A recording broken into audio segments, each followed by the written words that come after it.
বিসমিল্লাহির রহমানির রহিম। শুভ সন্ধ্যা। আসসালামু আলাইকুম সবাইকে। আমরা ২ বছর পরে আবার আমাদের অ্যাওয়ার্ড সেরেমনি প্রোগ্রামের শুরু করতে যাচ্ছি। প্যালিয়েটিভ কেয়ারে কর্মরত নার্সদের নিষ্ঠা এবং অক্লান্ত পরিশ্রমকে স্বীকৃতি দেওয়ার জন্য বিশেষভাবে প্যালিয়েটিভ হোম কেয়ারের নার্সদের ফোকাস করে ২০১৭ সালে হসপিস বাংলাদেশ ফাউন্ডেশন প্রথম বাংলাদেশে প্যালিয়েটিভ কেয়ার অ্যাওয়ার্ডের সূচনা করে। এরই ধারাবাহিকতায় ২০১৮ সালে hospice palliative care foundation, palliative care institutional nurse এবং palliative home care nursing aid সহ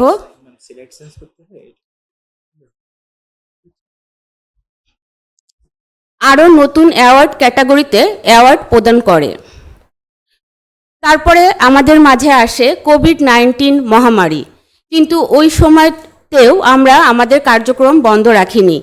এই জটিল সময়ে এবং মহামারীতে যারা নিজেদের জীবন বাজি রেখে স্বাস্থ্যসেবা প্রদান করেছেন তাদেরকে স্বীকৃতিস্বরূপ আমরা কোভিড-19 হিরো অ্যাওয়ার্ড প্রদান করি। এবং যেহেতু আমাদের এই প্যালিয়েটিভ কেয়ার কমিউনিটিটা ছোট, ও বছর থেকেই আমাদের সিদ্ধান্ত নেওয়া হয় যে এরপর থেকে প্রতি বছরে না, আমরা প্রতি ২ বছর অন্তর আমাদের অ্যাওয়ার্ড প্রোগ্রামটা করব।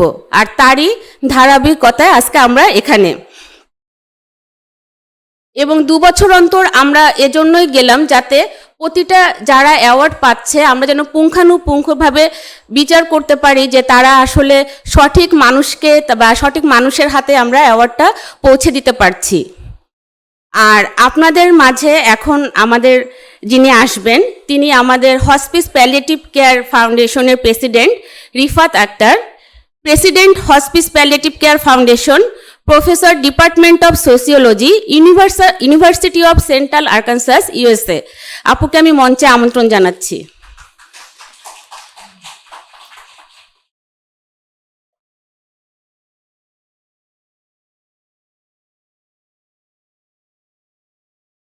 স্লাইড কি আমি চেঞ্জ করব?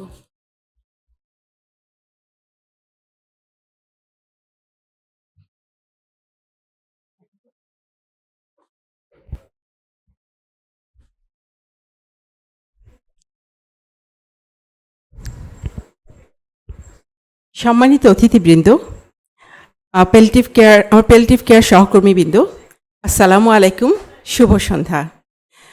আজকের সন্ধ্যা হচ্ছে celebration of evening of celebration, এবং আজকের এই সন্ধ্যায় আমি প্যালিয়েটিভ কেয়ারের একটা ক্রুশিয়াল আসপেক্টের উপর আলোকপাত করব, যে আসপেক্টটা আমরা হসপিস প্যালিয়েটিভ কেয়ার ফাউন্ডেশন সিদ্ধান্ত নিয়েছি অ্যাড্রেস করার। সেটি হচ্ছে প্যালিয়েটিভ কেয়ারকে community based as well as community own service হিসাবে প্রতিষ্ঠা করা। আপনারা যারা প্যালিয়েটিভ কেয়ার ফিল্ডে কাজ করেন আপনারা জানেন যে এই উদ্যোগটা বেশ অ্যাম্বিশাস। ইভেন দ্য উদ্যোগটা বেশ অ্যাম্বিশাস, কিন্তু আমি প্রথমে আলোচনা করব কেন আমরা ফিল করছি যে কমিউনিটি বেসড প্যালিয়েটিভ কেয়ার হওয়াটা গুরুত্বপূর্ণ। প্যালিয়েটিভ কেয়ার গুরুতর এবং ক্রনিক ইলনেসে সাফার করছে এমন রোগীদের সিমটম ম্যানেজমেন্টের পাশাপাশি তাকে একটি স্বাভাবিক জীবন দেওয়ার অঙ্গীকার করে এবং কোয়ালিটি অফ লাইফ দেওয়ার অঙ্গীকার করে। কিন্তু শুধুমাত্র মেডিকেল সার্ভিস এবং মেডিসিন দিয়ে এই অঙ্গীকার পূরণ করা সম্ভব না। মেডিকেল কম্পোনেন্ট হচ্ছে one of the component of palliative care, but it is not the component of palliative care. এর জন্য দরকার সেবা, পরিবেশ, যেখানে একজন পেশেন্ট কখনোই উপলব্ধি করবে না যে সে সমাজের জন্য বার্ডেন বা কমিউনিটির জন্য বার্ডেন বা পরিবারের জন্য বার্ডেন। এবং সেই জন্য কমিউনিটি পরিবেশটাকে সেই উপযোগী করা প্রয়োজন। এবং এই কারণেই আমি প্রথমে আলোকপাত করব কেন আমরা এইচপিসি ফাউন্ডেশন উপলব্ধি করেছি যে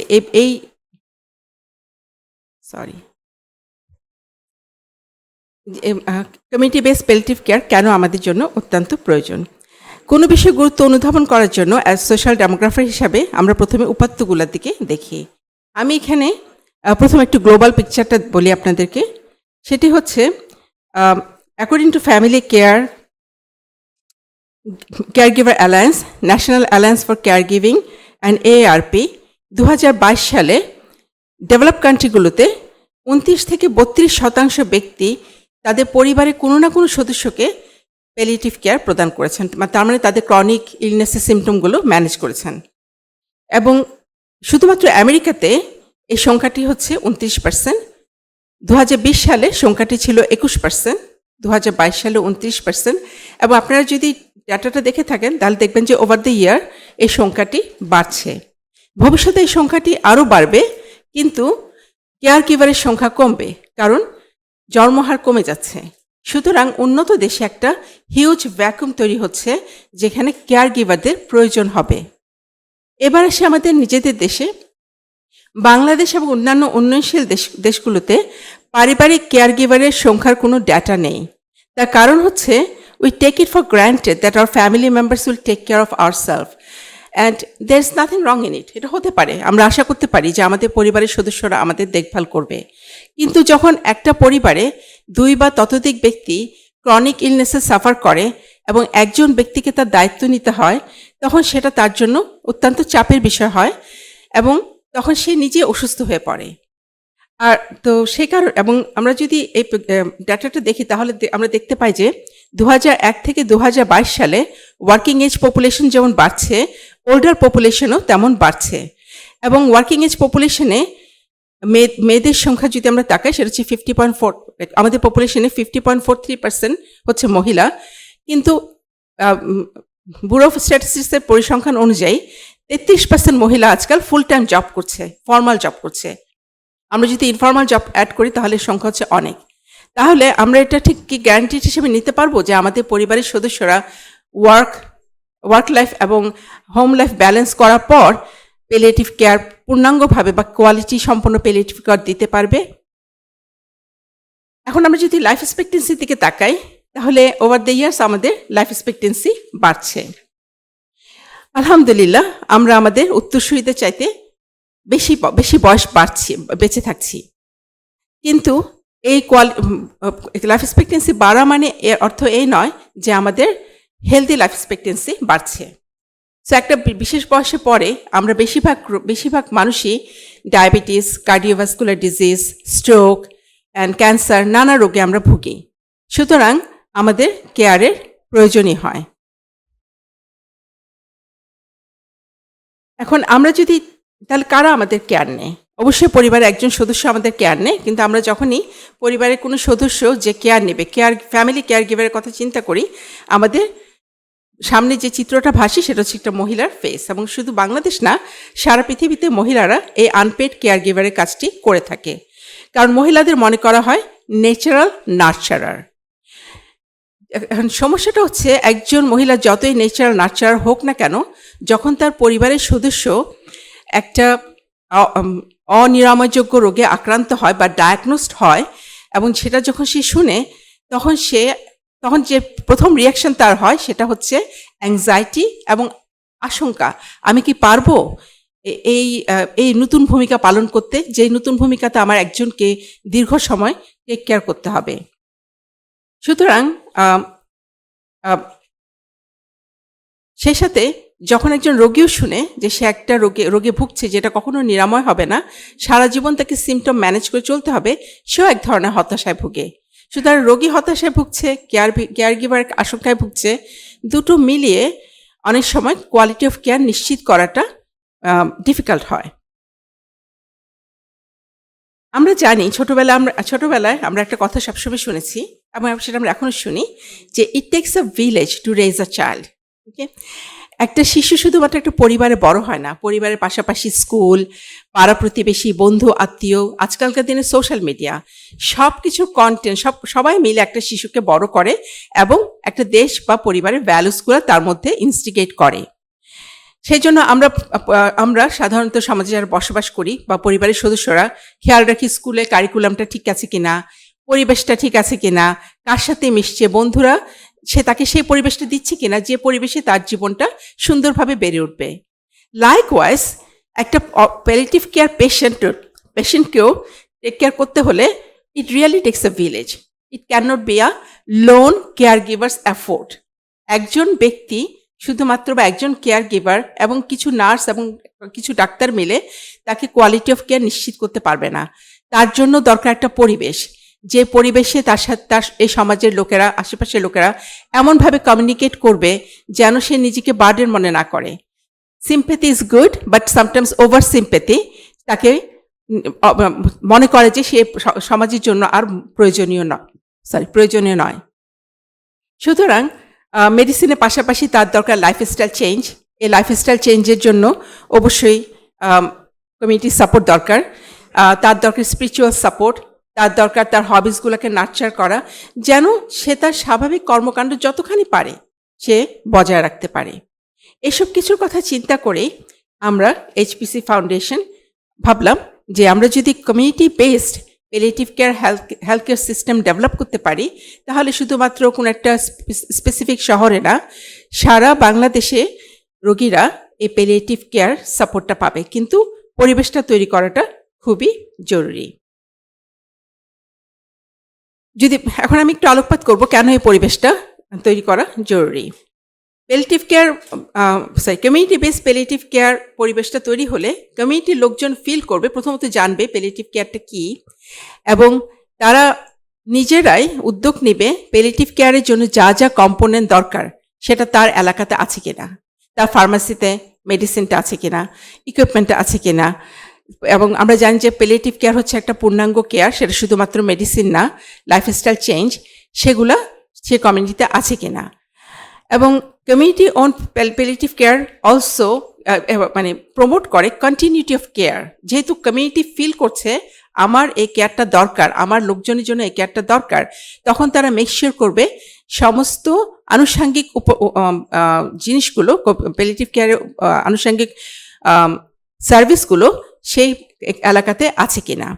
এবং এতে যেটা হবে যে হেলথ কেয়ারটা ডিসপ্যারিটি থাকে, যেমন বাংলাদেশে প্যালিয়েটিভ কেয়ার এখন বেশ হচ্ছে এবং বেশ কিছু পেশেন্ট প্যালিয়েটিভ কেয়ার সার্ভিস পাচ্ছে, কিন্তু এটা সম্পূর্ণ ঢাকা কেন্দ্রিক, এবং ঢাকাতেও সব জায়গাতে এটা পাচ্ছে না। এটা শুধুমাত্র একটা বিশেষ শ্রেণী এই সুবিধাটা ভোগ করতে পারছে। কিন্তু যদি community based and community own palliative care হয়, তাহলে এই কন্টিনিউটি অফ কেয়ারে দরিদ্র লোকরাও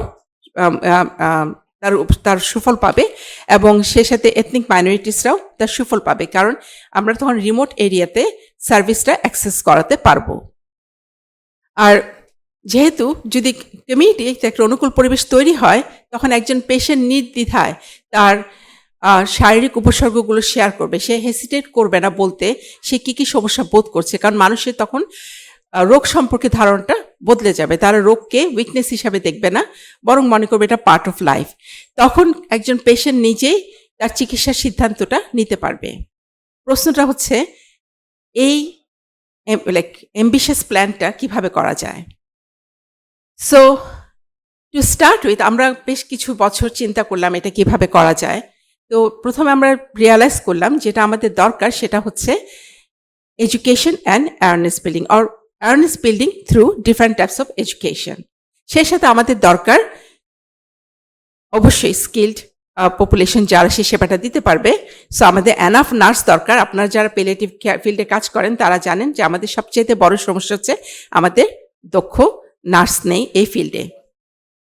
তো আমরা চিন্তা করলাম যেহেতু এখানে প্যালিয়েটিভ কেয়ারে মেডিকেল টেকনোলজি বা মেডিকেল আসপেক্টের চাইতেও আরেকটি ইম্পর্টেন্ট কম্পোনেন্ট হচ্ছে কেয়ার, সুতরাং আমরা চিন্তা করলাম যে আমরা কিছু ইনস্টিটিউশনাল কোর্সের উপর ফোকাস করি যেগুলা নার্সেস এইড, যেমন বাইরের দেশগুলোতে নার্সেস এইডরাই কেয়ার আসপেক্টটা অনেক বেশি দেখে নার্সদের সহযোগিতা নিয়ে। সো নার্সরা হয়তো মেডিকেল আসপেক্ট একটু দেখে, আর নার্সেস এইডরা কেয়ারের দিকটা বেশি আলোকপাত করে। ইট ডাজন্ট মিন যে নার্সেস এদের কোনো মেডিকেল নলেজ থাকে না, তাদের বেসিক মেডিকেল নলেজ থাকে, তারা বেসিক সার্ভিসটা দিতে পারে, কিন্তু কেয়ারটা তারা অনেক বেশি দিয়ে থাকে। সো সেই দিকটা ফোকাস করে hospice palliative care foundation in collaboration with hospice Bangladesh দুটো ইনস্টিটিউশনাল কোর্স ডেভেলপ করেছে। এই দুটো কোর্সই hybrid. General care giver course level 1 and 2 হচ্ছে 6 মান্থের কোর্স, এটার কস্ট হচ্ছে 15,000 টাকা, এবং এই কোর্সটা সার্টিফিকেট কোর্সটা অ্যাপ্রুভ হয়েছে ন্যাশনাল স্কিল ডেভেলপমেন্ট অথরিটি এবং এটার সার্টিফিকেটও এনএসডিএ দিয়ে থাকবে। যেহেতু এই কোর্সটা সরকার অনুমোদিত এবং সার্টিফিকেটটাও সরকারের কাছ থেকে আসবে, সুতরাং এই কোর্সটি যারা করবে তারা কিন্তু যে কোনো হেলথ কেয়ার ফেসিলিটিসে জব করতে পারবে। সেই সাথে এইচপিসি ফাউন্ডেশন আমরা কমিট করছি প্রতি বছর 6টা স্কলারশিপ আমরা দিব নার্স এই ট্রেনিংটার জন্য। তবে যারা এই স্কলারশিপটা পাবে তারা হসপিস বাংলাদেশ এবং এইচপিসি ফাউন্ডেশনে 1 বছর চাকরি করবে। এবং সেটা অবশ্যই ফুল পারিশ্রমিকে। এবং এটা তাদেরকে যেটা করবে, প্যালিয়েটিভ কেয়ার সম্পর্কে তারা আরও বেশি অবহিত হবে এবং পরবর্তীকালে তারা যদি তাদের নিজ এলাকায় গিয়ে কাজ করতে চায় সেটা করতে পারবে, এবং সেখানে যদি তারা প্যালিয়েটিভ কেয়ার ফিল্ডে কিছু করতে চায় সেই সাপোর্টটা এইচপিসি ফাউন্ডেশন তাদেরকে পূর্ণভাবে দিবে। আর অন্যরা যারা নিজেদের খরচে পড়বে তারা পাশ করার পর যে কোনো জায়গায় তারা চাকরি খুঁজে নিতে পারবে এবং তারা চাইলে বাইরেও চাকরি করতে পারবে। কিন্তু তারা যদি কখনো মনে করে যে আমাদের এলাকায় আমরা প্যালিয়েটিভ কেয়ার একটা কিছু করতে চাই, এইচপিসি ফাউন্ডেশন তাদের পাশে দাঁড়াবে এবং তাদেরকে হেল্প করবে সেই পরিবেশটা তৈরি করে দেওয়ার, স্টার্ট আপটা করে দেওয়ার। এই ট্রেনিংটা নার্সদেরকে এই নার্সেসের ট্রেনিংটা যে শুধুমাত্র আমাদের দেশে নার্সের সংখ্যা বা নার্স এডের সংখ্যা বাড়বে তা না। এই ট্রেনিংটা হচ্ছে, যে ট্রেনিংটা পাবে আমি আগে মেনশন করেছি, এটা সরকার অনুমোদিত এবং সার্টিফিকেটটা সরকার অনুমোদিত সার্টিফিকেট। সুতরাং যে ট্রেনিংটা পাচ্ছে সেটা হচ্ছে খুব valuable and in demand skill. সুতরাং তারা যদি ভবিষ্যতে বাইরেও যেতে চায়, আমি কিছুক্ষণ আগে আমেরিকার ডাটা দিলাম যে সেখানে বিরাট ভ্যাকিউম আছে, ইউরোপিয়ান কান্ট্রি বা অন্যান্য এশিয়ান অন্যান্য দেশে একটা বিরাট ভ্যাকিউম আছে, তারা সেখানে চাকরির জন্য অ্যাপ্লাই করতে পারবে। তো তার মানে কি? তার মানে হচ্ছে এই ট্রেনিংটার মাধ্যমে আমরা নার্সদেরকে, বেশ কিছু সংখ্যক মেয়েকে ইকোনমিক্যালি এম্পাওয়ার করছি। সেই ইকোনমিক্যাল ইয়াঙ্গার জেনারেশনকে ইকোনমিক্যালি এম্পাওয়ার করার একটা পদক্ষেপ এটা। আর এই নার্স এডদের মাধ্যমে যে পরিবারে একজন অনিরাময়যোগ্য পেশেন্ট থাকে বা প্যালিয়েটিভ কেয়ার পেশেন্ট থাকে, সে পরিবারের সদস্যদেরকে এই নার্স এডরা বেসিক প্যালিয়েটিভ কেয়ার ইনফরমেশন দিতে পারবে।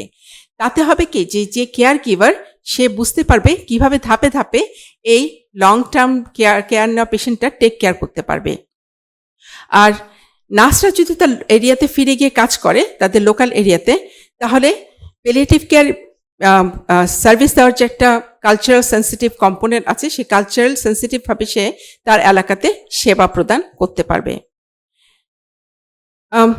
এই ইনস্টিটিউশনাল ট্রেনিংয়ের পাশাপাশি এইচপিসি ফাউন্ডেশন আপামর জনসাধারণকে প্যালিয়েটিভ কেয়ার কি, বেসিক প্যালিয়েটিভ কেয়ার ম্যানেজমেন্ট কীভাবে করা যায়, প্যালিয়েটিভ কেয়ার পেশেন্টদের সাথে কীভাবে কমিউনিকেট করা যায় এবং করা উচিত, এবং সেই সাথে এন্ড অফ লাইফ কেয়ার কীরকম হতে পারে, কীরকম হলে রোগীর জন্য ভালো হয় এবং পরিবারের সদস্যরাও একটা ভালো ফিল করে, সেগুলোকে অ্যাড্রেস করার জন্য এই 3টি কোর্স ফ্রি অফ কস্টে সবার জন্য উন্মুক্ত রেখেছে।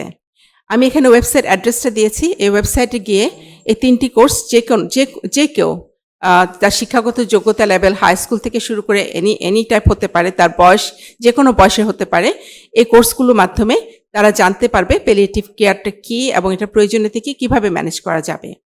মূল উদ্দেশ্য হচ্ছে কমিউনিটি মানুষজনকে জানানো এবং অ্যাওয়ারনেস তৈরি করা। এবং এটাই হচ্ছে আমাদের আসলে community own palliative care model, যার 2টো কম্পোনেন্ট আমি অলরেডি আলোচনা করেছি, যে আমাদের ফাউন্ডেশনাল গোলটা কি এবং প্রসেসটা কি। আমি এখন সার্ভিসটা একটু আলোকপাত করব। তো যদি আমাদের একটা significant numbers of nurse aid তৈরি হয়, সেই সাথে একটা সিগনিফিক্যান্ট অ্যামাউন্ট অফ পপুলেশন যদি প্যালিয়েটিভ কেয়ার কি সেটা জানতে পারে, এটা ম্যানেজ করতে পারে, তখন এই 2 গ্রুপই কিন্তু চাইবে কমিউনিটিতে একটা পরিবর্তন আসুক, যেন তাদের পরিবারের সদস্যরা এবং তারা নিজেরাও একদিন প্যালিয়েটিভ কেয়ার পায়। এই শিক্ষাটাই কিন্তু ডিম্যান্ডটা তৈরি করবে সার্ভিসের জন্য। যখন এই ডিম্যান্ডটা তৈরি হবে, তখন আমরা বিভিন্ন এলাকাতে যে হেলথ কেয়ার ফেসিলিটিসগুলো আছে তাদের মধ্যে একটা কানেকশন তৈরি করব, রেফারেল সিস্টেম তৈরি করব। তখন ফার্মেসি, লোকাল হেলথ ক্লিনিক এবং লোকাল হসপিটাল পাশাপাশি সবাই একসাথে সার্ভিসগুলো প্রদান করতে পারবে। সেই সাথে লাইফস্টাইল চেঞ্জ করার জন্য যে এজেন্টগুলো আছে, যে অর্গানাইজেশনগুলো আছে, তাদেরকে আমরা ইনভলভ করতে পারবো।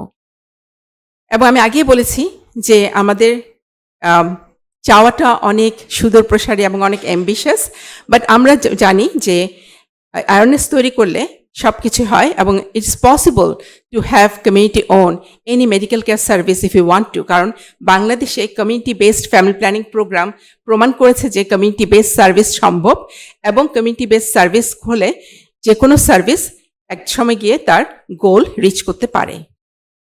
কিন্তু এই কাজটা আমরা কখনো একা করতে পারবো না। এই কাজটার জন্য আমাদের আপনাদের সহযোগিতা দরকার, এবং সেই জন্য আমি আজকের প্ল্যাটফর্মটা নিয়েছি আপনাদেরকে এই প্রোগ্রামগুলো সম্পর্কে জানানোর জন্য। সো যে সাপোর্টটা আমাদের ইমিডিয়েটলি দরকার সেটা হচ্ছে spread the word about the training. যে ট্রেনিং দুটোর কথা আপনাদের সাথে আলাপ করেছি, সেই ট্রেনিং দুটোর কথা আপনারা দয়া করে আপনাদের কমিউনিটিতে জানান। আপনার মানে এক একজন যদি 5 থেকে 10 জনকে এই ট্রেনিংটা করতে উদ্বুদ্ধ করেন, তাহলে আপনি চিন্তা করেন আমাদের কত ট্রেন্ড নার্সেস এইড তৈরি হবে, এবং তারা সমাজে একটা চেঞ্জিং এজেন্ট হিসাবে প্যালিয়েটিভ কেয়ারের নিডটা তৈরি করবে, ডিম্যান্ডটা তৈরি করবে। যদিও আমাদের নার্সেস এইড ট্রেনিং কোর্সটা খুবই নমিনাল, মাত্র 15,000 টাকা, আমি বলছি মাত্র, কিন্তু এটা কিন্তু অনেকের জন্য মাত্র নয়, এটা অনেকের জন্য একটা ফাইন্যান্সিয়াল বার্ডেন। সো আমরা besides spreading the word, if you want, you can sponsor one or two scholarship. আপনি অথবা আপনার প্রতিষ্ঠান যে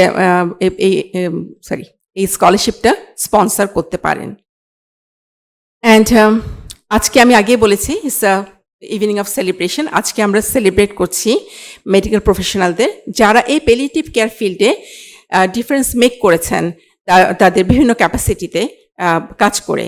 সুতরাং আপনারা হচ্ছেন রোল মডেল, আপনারা বুঝতে পারছেন এটা নিড, আপনারা বুঝতে পারছেন আমাদের কোন ক্ষেত্রে জনশক্তি দরকার। আমি আশা করব আপনারা আমাদেরকে সাহায্য করবেন আমাদের ভিশনটাকে স্প্রেড করতে এবং আমাদের ভিশনটাকে এক্সপ্যান্ড করতে, এবং আমরা সবাই মিলে কিন্তু এই কমিউনিটি বেসড প্যালিয়েটিভ কেয়ার সার্ভিসটা কোনো একদিন গড়ে তুলব। আমি এই ব্যাপারে আশাবাদী। ধন্যবাদ আপনাদেরকে আমার কথাগুলো শোনার জন্য।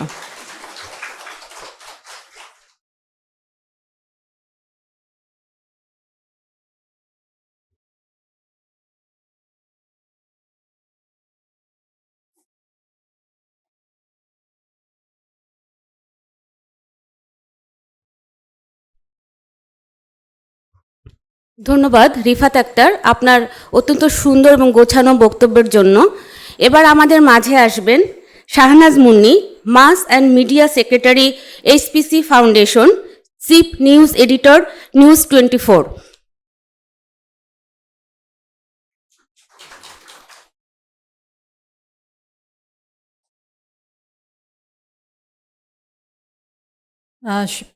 শুভ সন্ধ্যা। আপনাদের অতিথিবৃন্দ যারা আছেন আপনাদের সবাইকে স্বাগত জানাচ্ছি আমাদের এই অনুষ্ঠানে। একটু আমার জড়িত হওয়ার কথাটা বলতে চাই এখানে। আমার বন্ধু রিফাত আক্তার যখন প্রথম এই ফাউন্ডেশনের সঙ্গে যুক্ত হয়, তখন সম্ভবত 2017 সালে প্রথম যখন প্যালিয়েটিভ কেয়ার নার্সদেরকে অ্যাওয়ার্ড সেরিমনি একটা আয়োজন করা হয়, তখন সেই অনুষ্ঠানে আমি প্রথম যাই, এবং তখনই আসলে আমি এই প্যালিয়েটিভ কেয়ার সম্পর্কে জানতে পারি এবং এই হসপিস ফাউন্ডেশন সম্পর্কে জানতে পারি। আমি এর আগে জানতাম যে ক্রনিক ইলনেস যে মানুষরা বহন করে তাদের জীবনটা কতখানি দুর্বিষহ হয়ে ওঠে। এমনকি পরিবারেও দেখা যায় অনেক সময় তার যে কেয়ারটা দরকার সেই কেয়ারটা পরিবারের সদস্যরা নানা কারণে হয়তো দিতে পারে না, বা দিলেও সেটি প্রপার হয় না। সেক্ষেত্রে এই প্যালিয়েটিভ কেয়ার গিভার নার্সরা খুবই গুরুত্বপূর্ণ ভূমিকা পালন করেন, এবং তাদেরকে উৎসাহিত করার জন্যই মূলত এই অ্যাওয়ার্ডটা দেয়া হয়। সেবার যে কয়জন সেই অ্যাওয়ার্ড পেয়েছিল আমি দেখেছি যে তারা বেশ উৎসাহিত হয়েছে, এবং সমাজে এই সেবাটার পরিধি আরও যে বাড়ানো দরকার সেই বিষয়েও একটা সচেতনতা তৈরি হচ্ছে আস্তে আস্তে। আমাদের দেশে সত্যিকার অর্থে খুব বেশি এই বিষয়ে জানাশোনা নাই, মানে আমি বলতে পারি যে আমার অবস্থানে থেকে মিডিয়াতে বিশেষ করে এই বিষয়ে তো কোনোই অ্যাওয়ারনেস বা যেটা বলি যে মানুষকে সচেতন করার বিষয়ে জানানোর বিষয়ে তেমন কোনো উদ্যোগ খুব বেশি চোখে পড়ে না। অথচ আমরা সবাই জানি যে কোনো কাজে সচেতনতা বাড়াতে মিডিয়া অনেক বড় ভূমিকা পালন করে। তো আমি যখন ব্যক্তিগতভাবে এই বিষয়টি জানলাম, আমাদের নিউজ চ্যানেলে আমার যে সহকর্মীরা আছে তাদের সঙ্গে আলাপ করেছি এবং পরবর্তীতে আমরা কিন্তু কয়েকটা রিপোর্ট করেছি। বিশেষ করে আমাদের বঙ্গবন্ধু শেখ মুজিব মেডিকেল কলেজ বিশ্ববিদ্যালয়ে একটি ইউনিট আছে, প্যালিয়েটিভ কেয়ারের ইউনিট, সেখানে আমাদের সহকর্মীরা গেছেন এবং সেটার উপর রিপোর্ট করা হয়েছে। যে নার্সরা এইখানে কাজ করেন তারা যখন অ্যাওয়ার্ডগুলো পেলেন সেই দিনেও আমরা একটা ছোট্ট রিপোর্ট করেছিলাম। এগুলো খুবই ছোট ছোট কাজ, কিন্তু আমি মনে করি যে এর মাধ্যমে আসলে জনগণের মধ্যে একটা সচেতনতা তৈরি করা সম্ভব হবে এবং যারা এই কাজটি করেন তাদের কাজকে গুরুত্ব দেওয়া হবে, তার কাজকে মর্যাদা দেওয়া হবে এবং তার কাজটিকে সম্মান জানানো হবে। তো খুব ছোট পরিসরে শুরু হয়েছিল। আমাদের স্বপ্নের কথা শুনলাম আমরা, রিফাত বলল যে অনেক বড় স্বপ্ন আমরা দেখি। স্বপ্ন আসলে বড় হতে হয়, কারণ স্বপ্নের পুরোটা হয়তো আমরা কভার করতে পারি না, কিন্তু স্বপ্নটা বড় না হলে আসলে সামনে এগোনো যায় না। একটা বড় স্বপ্ন নিয়ে, একটা আশা নিয়ে আমরা এই ফাউন্ডেশনের কাজ এগিয়ে নিয়ে যাচ্ছি এবং আশা করি ছোট বীজ থেকেই তো মহিরুহ হয়। তো সেই ছোট বীজ এখন যেটা আছে, এখন যেটি চারা গাছ আছে, সেই চারা গাছ একদিন বড় হবে এবং বিস্তৃত হবে, তার যে প্রভাব সেটি সমাজে পড়বে। এবং আমরা প্রত্যেকেই জানি আমাদের যারা আত্মীয় স্বজন যারা এই ধরনের রোগে আক্রান্ত হন, কিংবা আমরা নিজেও হতে পারি, বয়সের সাথে সাথে প্রত্যেকেরই তো একটা অবস্থায় মানুষ পৌঁছায়। তো আমাদের প্রত্যেকের জন্যই এই বিষয়গুলো জানা হলে, এই বিষয়গুলো সম্পর্কে সচেতন হলে সেটি অনেক কাজের হবে। এবং নার্সিং পেশাটি যে একটি আসলে খুবই প্রয়োজনীয় পেশা, খুবই গুরুত্বপূর্ণ পেশা এবং খুবই সম্মানিত পেশা এবং মমতাময়ী একটা পেশা, সেই জিনিসটা সম্পর্কেও আমাদের সচেতনতা বাড়াতে হবে। যারা এই কাজটি করেন তারা যেমন একই সঙ্গে পেশাদারিত্বের সঙ্গে করেন, তেমনি কিন্তু তার মনটিকেও ওইখানে অনেক অংশে তিনি ইনভলভ হয়ে যান। আমরা যারা কিছুটা মেন্টাল হেলথ সম্পর্কে জানি, তারা জানি যে এটি একজন নার্সের তার যে মানসিক অবস্থাকেও অনেক বেশি প্রভাবিত করে যখন তিনি একজন ক্রনিক ইলনেসের একজন পেশেন্টকে কেয়ারগুলো দেন এবং তারপরে কোনো এক সময় হয়তো সেই পেশেন্ট প্রয়াত হয়। এই যে চোখের সামনে বারবার এই জিনিসগুলো দেখা, এটি তাদের মানসিকভাবে অনেক প্রভাবিত করে এবং তাদেরও সেই জন্য আসলে কাউন্সিলিংও দরকার পড়ে। সেই বিষয়টি নিয়েও এই ফাউন্ডেশন ভেবেছে এবং তারা চেষ্টা করে যে এই জায়গাগুলোতে তাদেরকে কিভাবে সাপোর্ট দেওয়া যায়। আরেকটা যেটি সাপোর্টের কথা বলা হচ্ছে যে স্কলারশিপ দিয়ে, ট্রেনিং দিয়ে তার কয়েকজন দক্ষ কর্মী তৈরি করা। এই কাজটিও শুরু করা হচ্ছে। এখনো আমরা বলতে পারবো না যে অনেক বেশি প্রসারিত করা গেছে, কিন্তু এই যে চেষ্টাটা শুরু হয়েছে সেখানে প্রত্যেকের যদি অংশগ্রহণ থাকে এবং যদি আপনারাও আমাদের পাশে দাঁড়ান, সহযোগিতা করেন, তাহলে আমরা মনে করি আমাদের স্বপ্ন পূরণটা সম্ভব হবে এবং আমরা এই সমাজকে আরো বেশি মানবিক এবং আরো বেশি মানুষের পাশে দাঁড়ানোর যে মানসিকতা আমাদের মধ্যে তৈরি করা যায় সেটি সম্ভব হবে। তো যারা আজকে পুরস্কার পাবেন তাদের প্রত্যেককে আমি অভিনন্দন জানাচ্ছি, ধন্যবাদ জানাচ্ছি এবং তাদের কাজকে আমি মনে করি যে তারা একটা খুবই গুরুত্বপূর্ণ কাজ করছেন। তাদেরকে অভিনন্দন আবার, এবং ভবিষ্যতেও যারা এই অ্যাওয়ার্ডগুলো পাবেন তাদের প্রতি আমার অগ্রিম অভিনন্দন এবং শুভেচ্ছা রইল। যারা আজকের অনুষ্ঠানে উপস্থিত হয়েছেন আপনাদের সবাইকে আবারও শুভেচ্ছা জানিয়ে আমি শেষ করছি। ধন্যবাদ।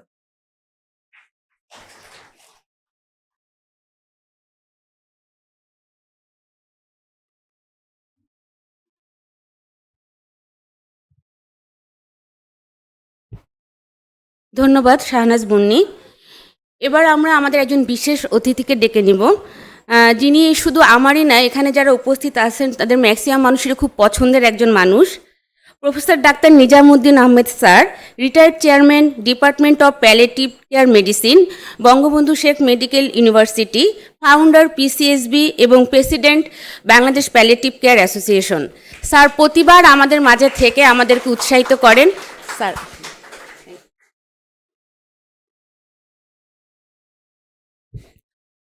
শুভ সন্ধ্যা। প্রথমেই দেরি করে আসার জন্য মাফ চেয়ে নিচ্ছি।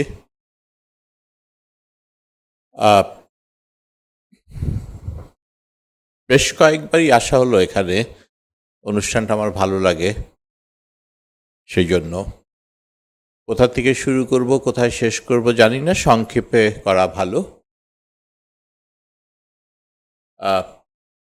আজকে সকালে একটা বইয়ের পাতা উল্টাতে গিয়ে দেখছিলাম যে 4000 বছর আগে উত্তর ভিয়েতনামে এক যুবক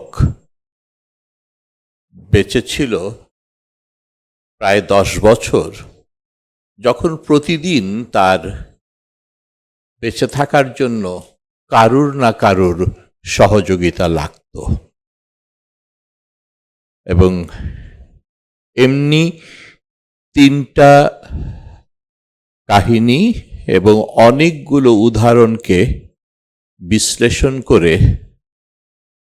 এক ভদ্রমহিলা পিএইচডি করেছেন, এবং তার মূল বক্তব্য হচ্ছে যে প্যালিয়েটিভ কেয়ার কোনো হঠাৎ করে আকাশ থেকে পড়েনি। মানুষ যখন থেকে জন্মেছিল, প্রথম আদি মানুষ, তখন থেকেই তার রোগ শোক ব্যাধি আছে, এবং তখন থেকেই যত্ন পরিচর্যা এর ব্যবস্থাও আছে।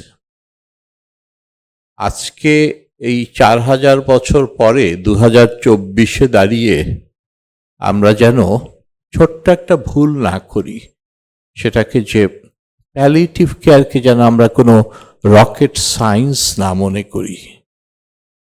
এটা খুব সাধারণ স্বাভাবিক একটা জিনিস যদি আমরা খেয়াল করি যে আমরা আধুনিক স্বাস্থ্য বিভাগে, স্বাস্থ্য ব্যবস্থায়, সমাজ ব্যবস্থায় কেমন করে জানি একটা অদ্ভুত জায়গার সৃষ্টি হয়েছে, যেখানে নাকি একদল বলতে পারেন যে আর কিছু করার নাই, বাড়িতে নিয়ে যান। এই চরম অশ্লীল, অসভ্য, অর্থহীন, অযৌক্তিক, অনৈতিক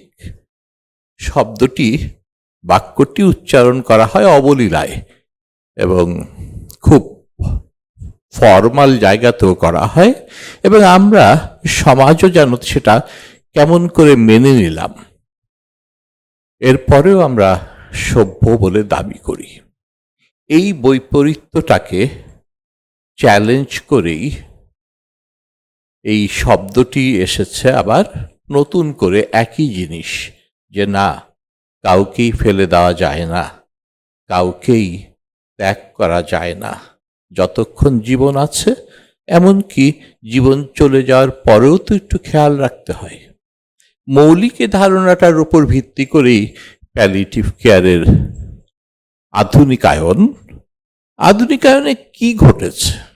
ওই মৌলিক জায়গাটার সাথে জ্ঞান বিজ্ঞানের সম্পৃক্ততা হয়েছে, এবং এই সম্পৃক্ততার কারণে আমরা বলতে শিখেছি যে আধুনিক প্যালিয়েটিভ কেয়ার।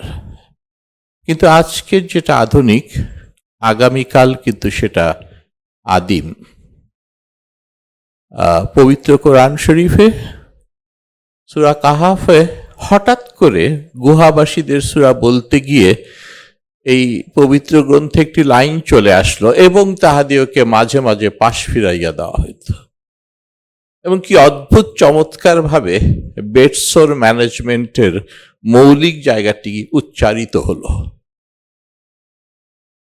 এইভাবে অজস্র জায়গায় থেকে উদাহরণ টেনে এনে বলা যায় যে ঘটনাটা আমরা ঘটালাম এই 20 শতাব্দীর এখানে এসে, সেটা কোনোভাবেই সভ্যতার পক্ষে না, বিপক্ষে। সেখান থেকে যে কর্মকাণ্ডগুলো পৃথিবী জুড়ে চলছে এবং আমাদের দেশেও চলছে, তার ভেতরে কেউ কেউ ছোট্ট ছোট্ট হাত লাগিয়েছেন। হসপিস বাংলাদেশ এই ছোট্ট হাতগুলোর মধ্যেই একটি। এবং সেই জন্য আমার মাঝে মাঝেই একটা কথা বলতে খুব ইচ্ছা করে, খুবই ক্লিশে একটি কোটেশন, যে none of us can do great things, all of us can do small things with great passion। এবং হসপিস বাংলাদেশ সেই প্রথম থেকেই এই প্যাশনটা নিয়ে এগিয়ে যাচ্ছে বলেই তাদের প্রতি আমার এবং আমাদের সবার পক্ষ থেকে বিনম্র শ্রদ্ধা। রোজালিন কার্টারের একটা উক্তি খুব ভালো লাগে, যে পৃথিবীর সমস্ত মানুষকেই 4 ভাগে ভাগ করা যায়। এক ভাগে হচ্ছে যিনি আজকে সেবা নিচ্ছেন, আরেকটি ভাগ হচ্ছে যিনি সেবা দিচ্ছেন, তৃতীয় ভাগটি হয়েছে যিনি একসময় সেবা নিয়েছিলেন, আর চতুর্থ ভাগটি হচ্ছে যিনি সেবা নেবেন। তাই যদি হয় তাহলে পরে এই 700 কোটি 800 কোটি মানুষ কিন্তু সবারই প্যালিয়েটিভ কেয়ারের সাথে জড়িত। তাই আজকাল আমরা একটা নতুন কথা বলি যে palliative care is everybody's business. আরেকটি কথা বলে শেষ করব, কেমন করে যেন আমাদের মাথার ভিতরে একটি ধারণা চলে আসে যে প্যালিয়েটিভ কেয়ার একটি অন্তিম সময়ের সেবা যত্ন।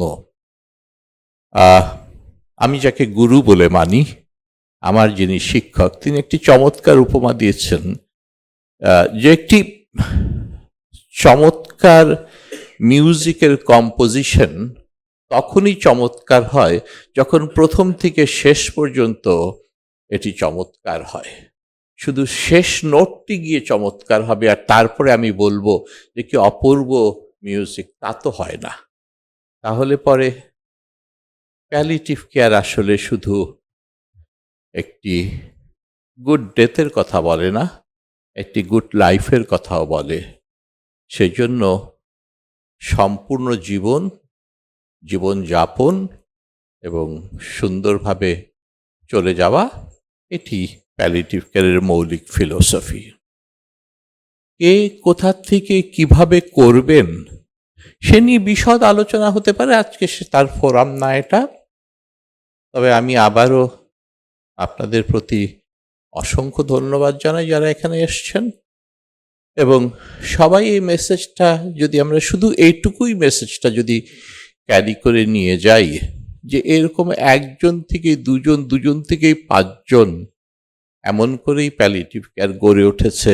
এমনকি সেই সব দেশেও যারা নাকি বৎসরে প্রতিজনের স্বাস্থ্য ব্যবস্থার পেছনে $1,600 $2,500 খরচ করেন, আমরা মাত্র খরচ করি $54-60। তো সেইখানে দাঁড়িয়েও স্পর্ধা ভরে আমরা বলতে চাই যে সবাই যদি একসাথে কাজ করা যায় তাহলে পরে চমৎকার একটি জীবন এবং চমৎকার একটি মৃত্যুর সম্ভাবনা খুব সুদূর না। অনেক ধন্যবাদ, ভালো থাকেন।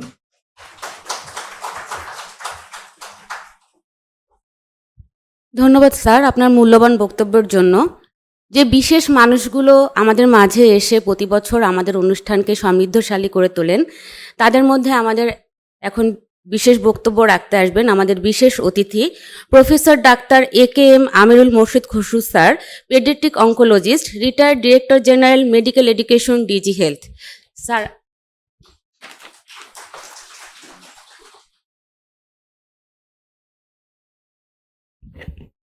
ধন্যবাদ। আসসালামু আলাইকুম। স্যার এত সুন্দর বলে গেলেন, এরপরে আমার বলা মানে কেমন হবে কে জানি। স্যারের কথা সবসময় শুনতে ইচ্ছে করে। প্যালিয়েটিভ কেয়ার নিয়ে কথা বলার যোগ্যতা আমার নাই, কিন্তু আমরা চেষ্টা করেছি গভর্নমেন্ট লেভেলে প্যালিয়েটিভ কেয়ার তৈরি করার। অর্থাৎ ঢাকা মেডিকেল কলেজে আমি যখন আসি তখন একটা শিশু প্যালিয়েটিভ কেয়ার সেন্টার রেখে এসেছিলাম, যেটাকে এখন নার্সার করছে জোহরা জামিলা খান। আর আমি যে ওই প্যালিয়েটিভ কেয়ার সেন্টারটা খোলার শক্তি পেয়েছিলাম সেটাও কিন্তু তার জন্যই, কারণ সে একটা ট্রেনিং নিয়ে এসেছিল বোম্বে থেকে, সে কারণে আমরা এটা খোলার যে মানে অধিকার বা সাহস যাই বলেন এটা করেছিলাম। অনেকের অনেক বক্তব্য শুনলাম। আমার স্যারের কাছে একটা কথা এই স্টেজে দাঁড়িয়েই বলে ফেলি, প্যালিয়েটিভ কেয়ার কিন্তু আমি ডিজি থাকা অবস্থায় যে আমরা একটা স্ট্যান্ডার্ড সেট আপ করেছিলাম, সেখানে 14টা মেডিকেল কলেজে প্যালিয়েটিভ কেয়ার ইউনিট করার একটা সুযোগ রেখে আসা হয়েছে। এটাকে আপনার অ্যাসোসিয়েশন যদি একটু এফোর্ট দেয় তাহলে কিন্তু হবে, কারণ এখন আচ্ছা, এখন যাই করি না কেন, বাংলাদেশ, আপনি যদি মূল স্ট্রিমে আসতে চান, বাংলাদেশ সরকারের মধ্যে যদি প্যালিটিভ কেয়ারের কাজগুলো ছড়াতে চান, তাহলে অবশ্যই মেডিকেল কলেজ হাসপাতালগুলোতে এই তৈরি করতে হবে। আর আমরা যে করে এসেছি একটা স্ট্যান্ডার্ড সেট আপ, এইটার বাইরে এখন আর যাওয়ার কোনো স্কোপ নাই। আপনি ওই টেমপ্লেট দিলে জনপ্রশাসন, অর্থ মন্ত্রণালয়, সচিব কমিটি সব জায়গায় কিন্তু এটা পাস হয়ে যাবে।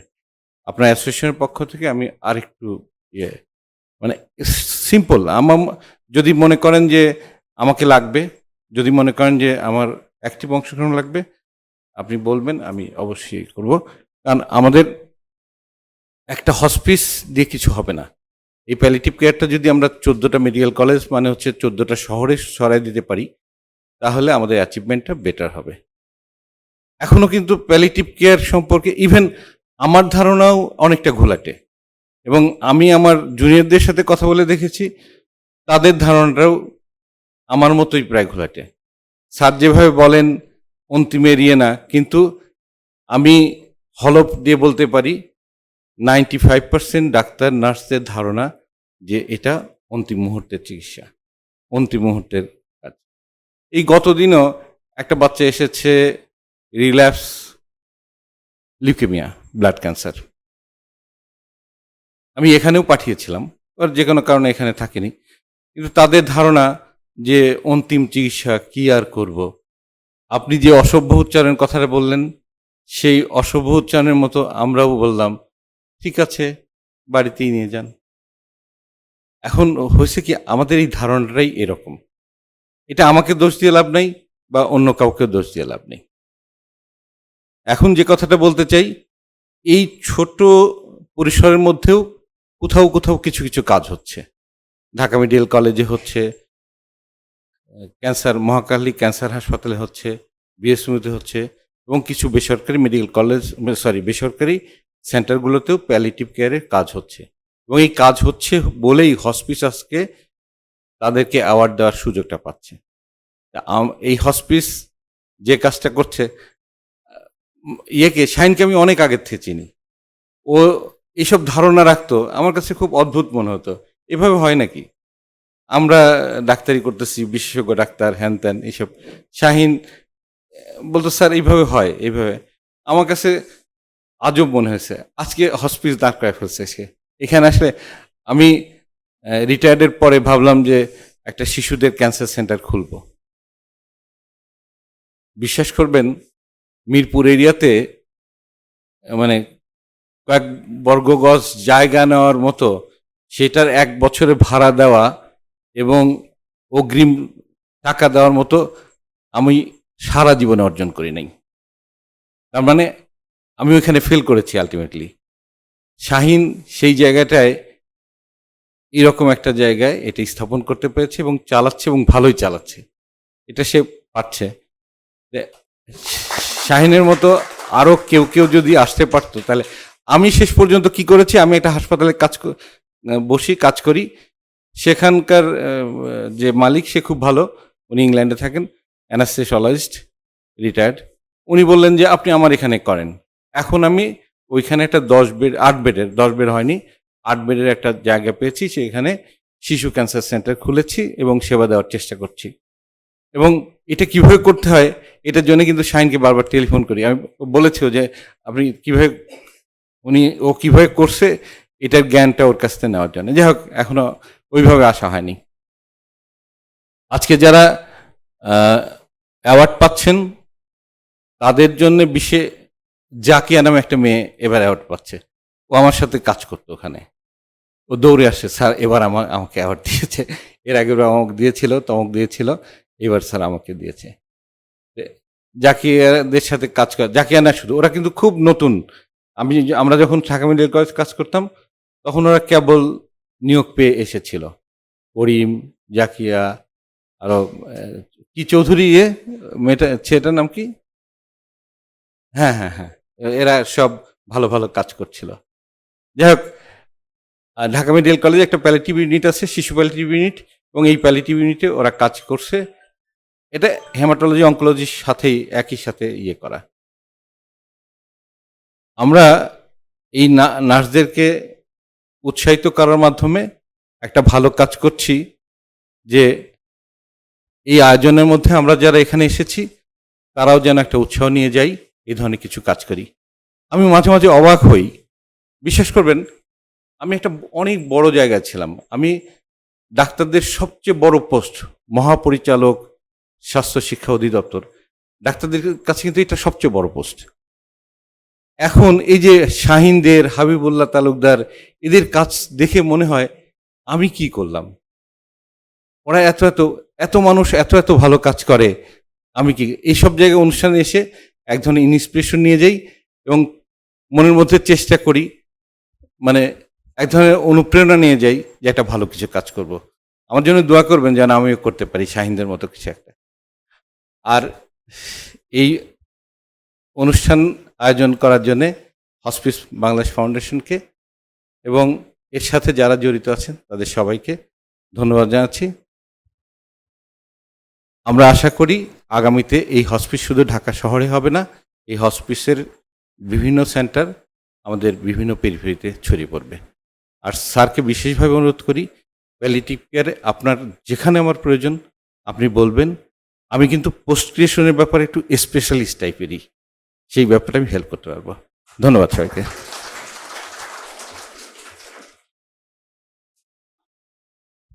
ধন্যবাদ স্যার।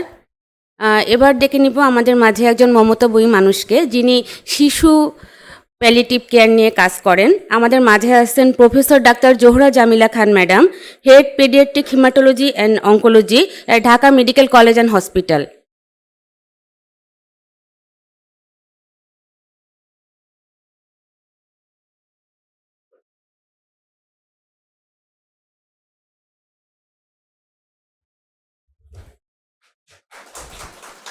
আসসালামু আলাইকুম, শুভ সন্ধ্যা।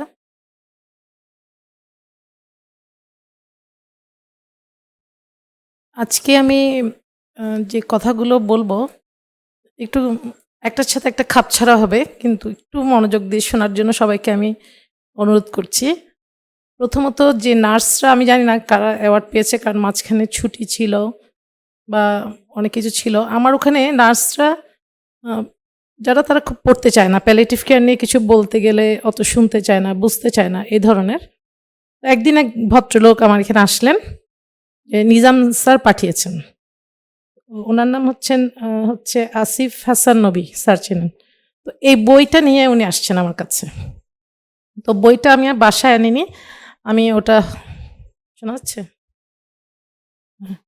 আমি আমার অফিস রুমেই আর কি লকারে এটা রেখেছি। মাঝে মাঝে আমি বের করে, আমার তো আসলেই পড়ার ওখানে সময় হয় না, খুব বেশি পেশেন্ট। তখন আমি নার্সরা যখন আসে তখন ভাবলাম যে ওদেরকে কিভাবে করি। আমি তখন বললাম যে আমরা তো একসময় বই ধার করে পড়তাম, তারপর একজন পড়ে আরেকজনকে দিতাম, আপনারা করতেন এরকম? ওরা বলছে হ্যাঁ, মাথা নাড়ছে এখন। তো এই বইটা ঘুরে ঘুরে খুব আগ্রহ নিয়ে ওনারা পড়েছে। এটা আমার ভালো লেগেছে, একজন পড়ে আবার আরেকজনকে দিয়েছে, একজন পড়ে আরেকজনকে দিয়েছে। এটা এত সহজভাবে লেখা আমি জানি না, পুরো বইটা আমি এখনও শেষ করতে পারিনি, কিন্তু আমি অবাক হয়েছি যে ওনারা সময় নিয়ে পড়েছেন। এক একজন 5 দিন 6 দিন করে বইটা রেখেছে। এটা আমার কাছে নার্সদের কাছ থেকে একটা, আমার মনে হচ্ছে যে প্যালিয়েটিভ কেয়ারে নার্সদেরকে আমরা মোটিভেট করতে পেরেছি কিছুটা, যে ওনারা পড়তে চাচ্ছেন। আবার যারা পুরস্কার অ্যাওয়ার্ড পাচ্ছেন তাদের জন্য আমি বলবো, অনেকে অ্যাওয়ার্ডটা পেয়ে, আমরা এখানে যখন যখন নমিনেট করা হয় বা অ্যাওয়ার্ডটা দেওয়ার জন্য সিলেকশন করা হয়, তখন কিন্তু সে যে খুব প্যালিয়েটিভ কেয়ারের বেস্ট নার্স, এই জিনিসটা আমরা মাথায় রাখি না। আমরা মাথায় রাখি যে উনি আসলে মানে ওনার অ্যাটিটিউডটা কেমন, মানে ওনার এই কাজে আগ্রহটা কেমন, সেটা কিন্তু আমরা বিবেচনা করি। কারণ বেস্ট হতে হলে অনেক দূর যেতে হয়। মানে আমি নিজেই তো বেস্ট হতে পারিনি, আমি আরেকজনকে বেস্ট বলবো কি? আমরা আসলে আগ্রহী ছেলে মেয়ে, আগ্রহী কে, সেটা আমরা খুঁজে বের করি। তো অতীতে আমরা এরকম অ্যাওয়ার্ড পাওয়া যারা আমাদের নার্স আছে ঢাকা মেডিকেলেও, সেখানে অ্যাওয়ার্ড পাওয়া, ওদের যোগ্যতা থাকা সত্ত্বেও দেখা যাচ্ছে অ্যাওয়ার্ড পাওয়ার পরে তাদের আচরণ কিছুটা মানে বদলে গেছে, যেটা হতাশাব্যঞ্জক। এই জিনিসটা আমি বললাম, কথাটা একটু নেগেটিভ, কিন্তু এর জন্য বললাম যে আসলে অ্যাওয়ার্ড পেয়ে যাওয়া মানেই না, অ্যাওয়ার্ড পাওয়া মানে যে দায়িত্বটা বেড়ে যাওয়া, এই জিনিসটা কিন্তু বুঝতে হবে আমাদের। যে আমি অ্যাওয়ার্ড পেয়ে গেলাম, পরবর্তী দেখা যাচ্ছে আমি ওদেরকে প্যালিটিভ ওয়ার্ডেই ঢুকাতে পারছি না, যাদেরকে আমরা খুব আশা করে অ্যাওয়ার্ড দিয়েছিলাম। তো নতুনদের জন্য আমার এটাই কথা থাকবে যে আপনারা এই জিনিসটা ভাবেন যে আপনারা কিন্তু একটা অংশ হয়ে গেছেন এখন প্যালিটিভ। এখানে যারা আমরা আছি, এই ছোট্ট বাচ্চা মেয়েটাও কিন্তু এখন এই প্যালিটিভ কেয়ারের একটা অংশ, আপনারও অংশ। এটা খুব একটা ভালো ব্যাপার। এটা কেমন ভালো আমি আসলে সেটা মানে ডিফাইন করতে পারবো না। এটা গেল বই নিয়ে। আরেকটা কথা বলি, একটার সাথে একটা মিলবে না বলছিলাম, সেটা হচ্ছে এবার ছুটিতে, ঈদের ছুটিতে আমি চট্টগ্রাম গেলাম, যেহেতু আমার বাসা ওখানে, বাড়ি। তো আমি একদিন 2 দিন আমি নিলাম যে যত অসুস্থ আত্মীয় স্বজন আছে দেখতে যাব। তো তারা অনেকেই আমাকে বলছে যাও অমুককে দেখে আসো, উনি শেষ অবস্থা, তুমি যখন আসছো সময় পাও না, দেখে আসো। তো এইভাবে আমার জেঠি, চাচা, দাদি, এরকম অনেককে দেখতে গেলাম। এর মধ্যে ক্যান্সার আছে, মেলিগন্যান্ট লাইপোসার্কোমা, সরি লিওমায়োসার্কোমা, এরকম কিছু হবে, আকরাম স্যার জানেন, অ্যাডাল্ট পেশেন্ট, খুব খারাপ মেলিগন্যান্ট। তার অনেক জায়গায় তার মেটাস্টেসিস আছে। ওনার ছেলের বউ দুজনেই ডাক্তার। উনি দিন রাত খেটে যাচ্ছেন, ছেলের বউয়ের নাস্তা তৈরি করেন, রাতের খাবার তৈরি করেন, নাতি নাতনিদেরকে স্কুলে পৌঁছে দেন। ওনার যে ফিভার হচ্ছে, ওনার যে 18 কেজি ওয়েট লস হয়ে গেছে, একই বাসায় থাকে কিন্তু সবাই, 18 কেজি ওয়েট লস করেছেন উনি। কিন্তু ওনার ছেলে বা ছেলের বউ ওরা খুবই ব্যস্ত, কারণ তাদের নিজস্ব একটা ক্লিনিক আছে, তারা ওই ক্লিনিক নিয়ে ব্যস্ত। তারা কেউই মানে জিনিসটা খেয়াল করতে পারেনি। ইনসিডেন্টালি কোনো সময় একটা জ্বর হয়েছে বা কিছু ইউরিন ইনফেকশন মনে করে আলট্রাসোনোগ্রাফি করতে গিয়ে তারা এই মাছটা ডিটেক্ট করে এবং পরবর্তীতে ঢাকায় আসে, আলটিমেটলি সেটা অপারেশন হয়, বিশাল একটা ইয়ে। তো যার ফলে ওনাকে এখানে ঢাকায় ওনাকে দেখতে যাওয়া আমার জন্য টাফ, বাড়ি ধারা, বরঞ্চ চিটংয়ে গিয়ে আমি ওনাকে দেখতে গেলাম। তখন যে জিনিসটা দেখলাম যে আসলে এই যে সব জায়গায় হওয়া উচিত, যেটা খসরু স্যার বলছেন বা সব স্যারই বলছেন, ওখানে এমন অবস্থা, ওখানে যে প্যালিটিভ কেয়ার আসলে কবে শুরু করা যাবে জানি না। কারণ ওখানে ডাক্তার যারা আমাদের বয়সী বা আমাদের অনেক অনেক ছোট বয়সে জুনিয়র, তারা বাদ মাগরিব থেকে সুবে সাদিক পর্যন্ত রোগী দেখে, মানে এত রোগী, মানে ওনার ঘরের খবর রাখা আসলে সম্ভব না। মানে মা আসলে আছে, মা আছে, মাকে দেখছে যে বাসার হাউস অ্যাসিস্ট্যান্ট যেভাবে কাজ করছে, মাও সেভাবে কাজ করছেন, স্কুলে যাচ্ছে, হ্যাঁ ফোনে খবর নিচ্ছেন, আনছো বাচ্চা, আনছো, হ্যাঁ নিয়ে আসছে, এরকম। কিন্তু একজন মা যে 18 কেজি ওয়েট লস করে ফেলেছে, ওনার যে ওখানের পরে লাংস, লিভার সব জায়গায় চলে এসছে, এটা কিন্তু ঢাকায় এসে ডায়াগনোসিস হয়েছে। এটা একটা ঘটনা, এটা নিয়ে আমি আর কোনো কনক্লুশন টানতে চাই না। উনি এখন আর এটাতে কেমো বোধহয় ভালো কাজ করে না স্যার, আমি জানি না, সার্জারি হয়েছে। আর কোথায় সার্জারি হবে, অনেক জায়গায় আছে, সবচেয়ে বড়টা সার্জারি হয়েছে। আরেকজন যিনি, উনি আমার চাচা, উনি সারা জীবন জনসেবা করেছেন, গ্রাম থেকে রোগীদের নিজের পয়সা খরচ করে এনে চট্টগ্রামের বড় বড় যত বিশেষজ্ঞ আছেন, নিউরো মেডিসিন, বিভিন্ন ধরনের ডাক্তারদেরকে উনি দেখাতেন, নিজে ফিটাও দিয়ে দিতেন এরকম। তো বললেন উনি খুব অসুস্থ, মনে হয় শেষ অবস্থা, তুমি যাও, চলো একটু দেখি। তো গেলাম আমার বোনের সাথে, দেখি একটা বাসা নাসিরাবাদ, মানে চিটং কিছু জায়গা ঢাকায় যেমন আছে না, কিছু জায়গা খুব একটু ধনীরা থাকে বা একটু যারা এফোর্ড করতে পারে থাকে, এরকমই একটা জায়গা। গিয়ে দেখলাম প্রায় 3000 স্কোয়ার ফিট একটা বাসা। ঢুকছি, কোনো মানুষজন নাই, 2টো ছেলে, উনি শুয়ে আছে, উনি একদম দেখি ডাউন, আমাকে চিনতে পারছে না। উনি আমাকে খুবই আদর করতেন, কিন্তু উনি আমাকে চিনতে পারছেন না। অনেকবার আমি বলেছি, আমি আমার নিক নেম দিয়ে বললাম, ডাকলাম, আমার বোন বলেছে, কিন্তু চিনতে পারছেন না। তখন আমি বলছি, তোমরা প্রেশার মেপেছ? ওই ছেলে, ওরা হচ্ছে কেয়ার গিভার, ওরা বলছে হ্যাঁ মেপেছি। আমি আবার একটু মাপনা দেখি। তখন দেখলাম ওরা মানে যেটা আমরা ডিজিটাল যেটা, সেটা এখানে এই জায়গায় ফিট করে তারা দেখেছে। আমি আবার মেপে দেখলাম যে একদম ওনার প্রেশার খুবই লো। তো আমি বললাম তোমরা কি করেছো? বলছে আমরা আন্দাজ করেছি ওনার প্রেশার কমে গেছে, তাই আমরা ওর স্যালাইন খাইয়েছি ওনাকে। আমি বলছি ঠিক আছে, আরও খাওয়াতে হবে তো? সুগার বা এগুলো মাপার কোনো জিনিস ওখানে নাই ওদের, কিন্তু ওনাদের অর্থনৈতিক অবস্থা চিটংয়ে, মানে বললে হয়তো অনেকেই চিনে যাবে, সেজন্য আমি বলছি না। অর্থনৈতিক বা সামাজিক অবস্থাটা এমন যে ওনাকে ওইভাবে দেখতে আসলে খুব আমার কষ্ট হয়েছে, যেহেতু আমি প্যালিয়েটিভ কেয়ার বুঝি সেজন্য না, আমার অনেক ঘনিষ্ঠ আত্মীয় সেজন্য, বাট আমি তো কিছু করতে পারছি না। কিন্তু আমার একটা অভ্যাস হচ্ছে মানে কথা না বলে থাকতে পারি না, এরকম দৃশ্য দেখলে কথা না বলে থাকতে পারি না। তো আমি চাইলাম যে কোনো কাগজ আছে, একটা প্যাড এনে দিল, কলম এনে দিল, তো আমি ওনার ওই মুহূর্তে বসে যা করা যায় ডাইনিং টেবিলে কিছু ডায়েট, কিছু স্কিন কেয়ার, এগুলো স্কিন কেয়ার বা পেরিয়েনাল কেয়ার, ওরাল কেয়ার, এগুলো আমি আর বলতে চাচ্ছি না, মানে এগুলো বলতে চাচ্ছি না, মানে এমন এতই খারাপ অবস্থা। তারপরে যেটা হলো, আমি আমার ফোন নাম্বারও দিয়ে এসেছি যে তোমাদের যদি কোনো অসুবিধা হয় আমাকে তোমরা কল করো, আমি ফোনে, এখন তো হোয়াটসঅ্যাপে দেখাও যায়, আমি তোমাদেরকে বলবো। তো আমি আসছি 20 তারিখে, এখন পর্যন্ত কোনো ফোন আসেনি বা কিছু আসেনি। এর আগে দুটো ছেলে ছিল, এই ছেলেদের আগে, তারা ওনাকে লিটারালি পিটিয়েছে। এটার কারণ হচ্ছে কেন উনি, মানে তখন উনি একটু কনসাস ছিল, খেতে চাইতেন, খেলেই টয়লেট করবেন, এই জন্য ওনারা ওই দুইজন তাকে পিটিয়েছেন। এটা হচ্ছে গিয়ে মানে সত্যি, এটা একটা ঘটনা গেল। এখানে আমার করার কিছু নাই, আমি কাকে প্যালিয়েটিভ কেয়ার বোঝাবো ওখানে এ ধরনের। আচ্ছা, ঈদের পরের দিনে গেলাম এক জায়গায় দাওয়াত খেতে, খাওয়ার ভর্তি টেবিলে গরু, মাছ, সবই আছে। তো ছেলে, 3টা ছেলে, এই ভদ্রলোক অনেক বছর বিদেশে ছিলেন, মানে ওনার 9 বোনকে বিয়ে দিতে হবে, উনি মিডল ইস্টে আছেন, আর 3টা ছেলে হয়েছে, মানে ওনাদের হাজব্যান্ড ওয়াইফের কোনো কনজুগাল লাইফ আমরা আসলে কখনো দেখি নাই। কখন উনি আসতেন, কখন যেতেন আমি দেখি নাই। আমার বিয়ে হয়েছে 36 বছর, আমি কখনোই দেখি নাই যে ওনারা কখন আসতেন কখন যেতেন। এর মধ্যে 3টা ছেলে খুব ভালো, একজন আর্মিতে আছে, লেফটেন্যান্ট কর্নেল, ডাক্তার, আর্মির যে মেডিকেল কোর্ট যেখানে, সেখানে, একজন লয়ার চিটং কোর্টে, একজন ইঞ্জিনিয়ার। তো আমরা খুব ওদেরকে অ্যাপ্রিসিয়েট করলাম, তোমরা খুব ভালো লেখাপড়া করেছো, সবাই প্রতিষ্ঠিত হয়েছো। হ্যাঁ চাচি, সব খুবই ভালো আছে, কিন্তু সব সমস্যা হচ্ছে আমার বাবাকে নিয়ে। কি সমস্যা? ভুলে যায়, বের হয়ে যায়, ডিমেনশিয়া।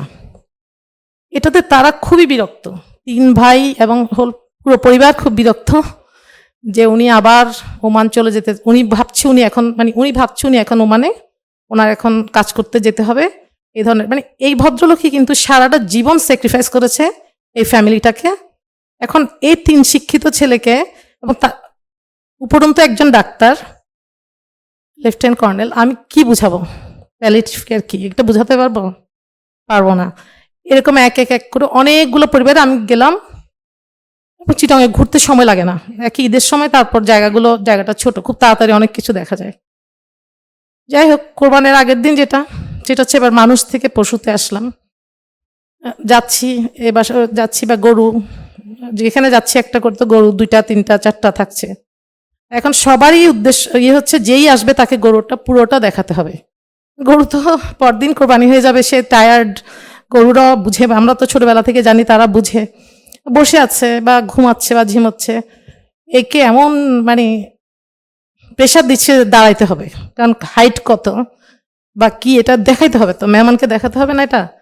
তারপর লেজ ধরে টানাটানি, এই সমস্ত। তখন আমার ভালো লাগছে না, আমি বলছি প্লিজ এগুলো দরকার নেই, আমরা দেখেছি, ঠিক আছে, সুন্দর, খুব ভালো, তাতেও কিন্তু হচ্ছে না। মানে যেহেতু এটা পয়সা দিয়ে কিনেছে, 1.5 লাখ 2 লাখ, এটা তুলে দেখাতে হবে। তো এই মাইন্ডস, আমি কথাগুলো বলার অর্থ বিচ্ছিন্নভাবে কথাগুলো বললাম এই কারণে, আসলে আমাদের যে মানে এটাকে কি বলে, মাইন্ডসেটের বাংলাটা কি, দৃষ্টিভঙ্গি বা এরকম কিছু, এই ধরনের জিনিসটা আমরা কিভাবে বদলাবো। মানে এই যে আমরা কয়েকজন কিন্তু প্রতি বছর অনেক দিন স্যারের সাথে, নিজাম স্যারের সাথে আমার দেখা হয়ে যায় অনেক জায়গায়, আকরাম স্যারের সাথে এই অনুষ্ঠানে দেখা হয়, আর ফেসবুকে দেখা হয়, হ্যাঁ এরকম। আপনাকে অনেকদিন পর দেখলাম, বা মোটামুটি আমরা আছি। কিন্তু এই জায়গার পরে এত বড় দেশ, এত কোটি কোটি মানুষের মধ্যে কিভাবে, মানে প্যালিয়েটিভ শব্দটা না, এই যে ফিলিংসটা বা এই জিনিসটা, কোনটা আসলে ঠিক কোনটা বেঠিক, এই জিনিসটা কিভাবে পৌঁছাবো, কেমন করে পৌঁছানো যায়, এটা মুন্নি আপা আছেন, আপনারা বলেন, যারা লিখতে পারেন বা মানে আপনাদের সুযোগ আছে, এই জিনিসটাকে বেশি বেশি করে, এত নির্মমভাবে আমরা নির্মম হয়ে যাচ্ছি, এটা আসলে কিভাবে যে, মানে এটা শেষ কোথায়, শুরুটা হয়েছে, তবে কোথায় শেষ হবে জানি না। তবে মাঝে মাঝে, যেমন আমার একটু করে পার্সোনাল ড্রাইভারের কথা বলি, ওরা অত শিক্ষিত না, কিন্তু এতই মা ভক্ত, ওদের মা কিছুদিন পর পর বলে নোয়াখালী, আমি নোয়াখালীর ভাষা পুরো পারি না, বলে অহু তার ইন্দি জিনজিন করে, ওদের হাতে ডাক্তার, বড় ডাক্তার দেখন লিখবো, সবকিছু full body whole body check up করানো লিখবো। ওরা তখন দৌড় দেয় ইসলামী ব্যাংক হাসপাতাল। ওরা কিন্তু একজন ড্রাইভার, একজন মানে হাইকোর্টের এমএলএসএস, দুই ভাই, যা আছে ওদের কাছে তা নিয়ে এই সমস্ত টেস্ট করাবে মাকে, মানে ওনাকে খুশি করানো। ওরাও জানে ওনার খুব বেশি তেমন সিরিয়াস কোনো রোগ নাই। এবং উনি যখনই তরমুজের দিন আসবে প্রথম দিকে, উনি প্রথম তরমুজ খেতে হবে, তখন তরমুজটা কিন্তু লালও হয় না, মানে স্যার সলিমুল্লাহ হলের সামনে থেকে ওই তরমুজ নিয়ে ওর মাকে দিবে। ওটা তো এক ধরনের কেয়ার, ওই একটা ফিলিংস। ওরা তো কম শিক্ষিত, লেখাপড়া কম, ওরা কিন্তু মায়ের প্রতি অনেক কেয়ারিং। আর আমরা যতই মানে সার্টিফিকেট নিচ্ছি, যতই শিক্ষিত হচ্ছি, আমরা এই মরালসটা কিন্তু আমাদের চলে যাচ্ছে স্কুল থেকে আমাদের, বা কিভাবে কি করে আসলে আমি জানি না, আমি বলতে পারবো না। আমরা হয়তো করতে করতে চলে যাবো, এরপর এটা কতদিন কিভাবে থাকবে। সানিহা আসছে, ছোট বড় বান্ধবী আসছে মনে হয়, এরা এদের সময় থেকেই মানে এই জিনিসগুলো উঠে না আসলে একদিন গিয়ে আসলে বাংলাদেশের মতো এতগুলো এরকম একটা পপুলেশন, আবার যেখানে দেশ ছেড়ে চলে যাচ্ছে ছেলেমেয়েরা, প্রায় সব ঘরেই বয়স্ক লোকরা একা একা। তো এই জায়গাটায় আসলে কিভাবে কি করতে হয় জানি না, ভালোটা আমরা হোক সেটা চাই। যারা অ্যাওয়ার্ড পেয়েছে তাদেরকে বলছি দায়িত্ব, এটা একটা দায়িত্ব তুলে দেওয়া হলো আপনাকে, হসপিস এবং যারা দিচ্ছেন এটা একটা দায়িত্ব দিল। এখানে আসলে অহম বা কোনো কিছু যদি আমাদের ভেতর থাকে, আমরা আসলে প্যালিয়েটিভ কেয়ার করতে পারবো না। আর কোনো প্যালিয়েটিভ জিনিসটা কোনো ব্র্যান্ডিং না, ইচ্ছা পূরণ। যেমন জন একজনকে ইচ্ছা পূরণ করেছে ঈদের সময়, যে সে ঈদের নামাজ পড়তে চায়, করেছে, এটাই প্যালিয়েটিভ কেয়ার। ইচ্ছা পূরণও কিন্তু এক ধরনের প্যালিয়েটিভ কেয়ার একটা অংশ।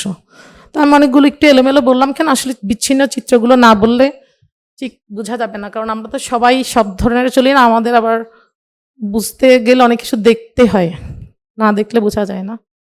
সবাইকে অনেক অনেক ধন্যবাদ যে প্যালিয়েটিভ কেয়ার আসলে মানে সঠিকভাবেই ছড়িয়ে পড়ুক আর কি। আমাদের শুধু গল্প কথা না, শুধু অনুষ্ঠান না, সঠিকভাবে যাদের দরকার সবাই পাক, আমরাও যেন পাই সময় মতো, এই কামনা করে আমি আমার বক্তব্য শেষ করছি।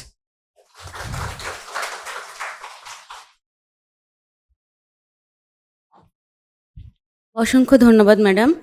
আমাদের মাঝে এখন আসবেন বিশেষ অতিথি প্রফেসর ডাক্তার Akram Hossain sir, senior consultant, square oncology department.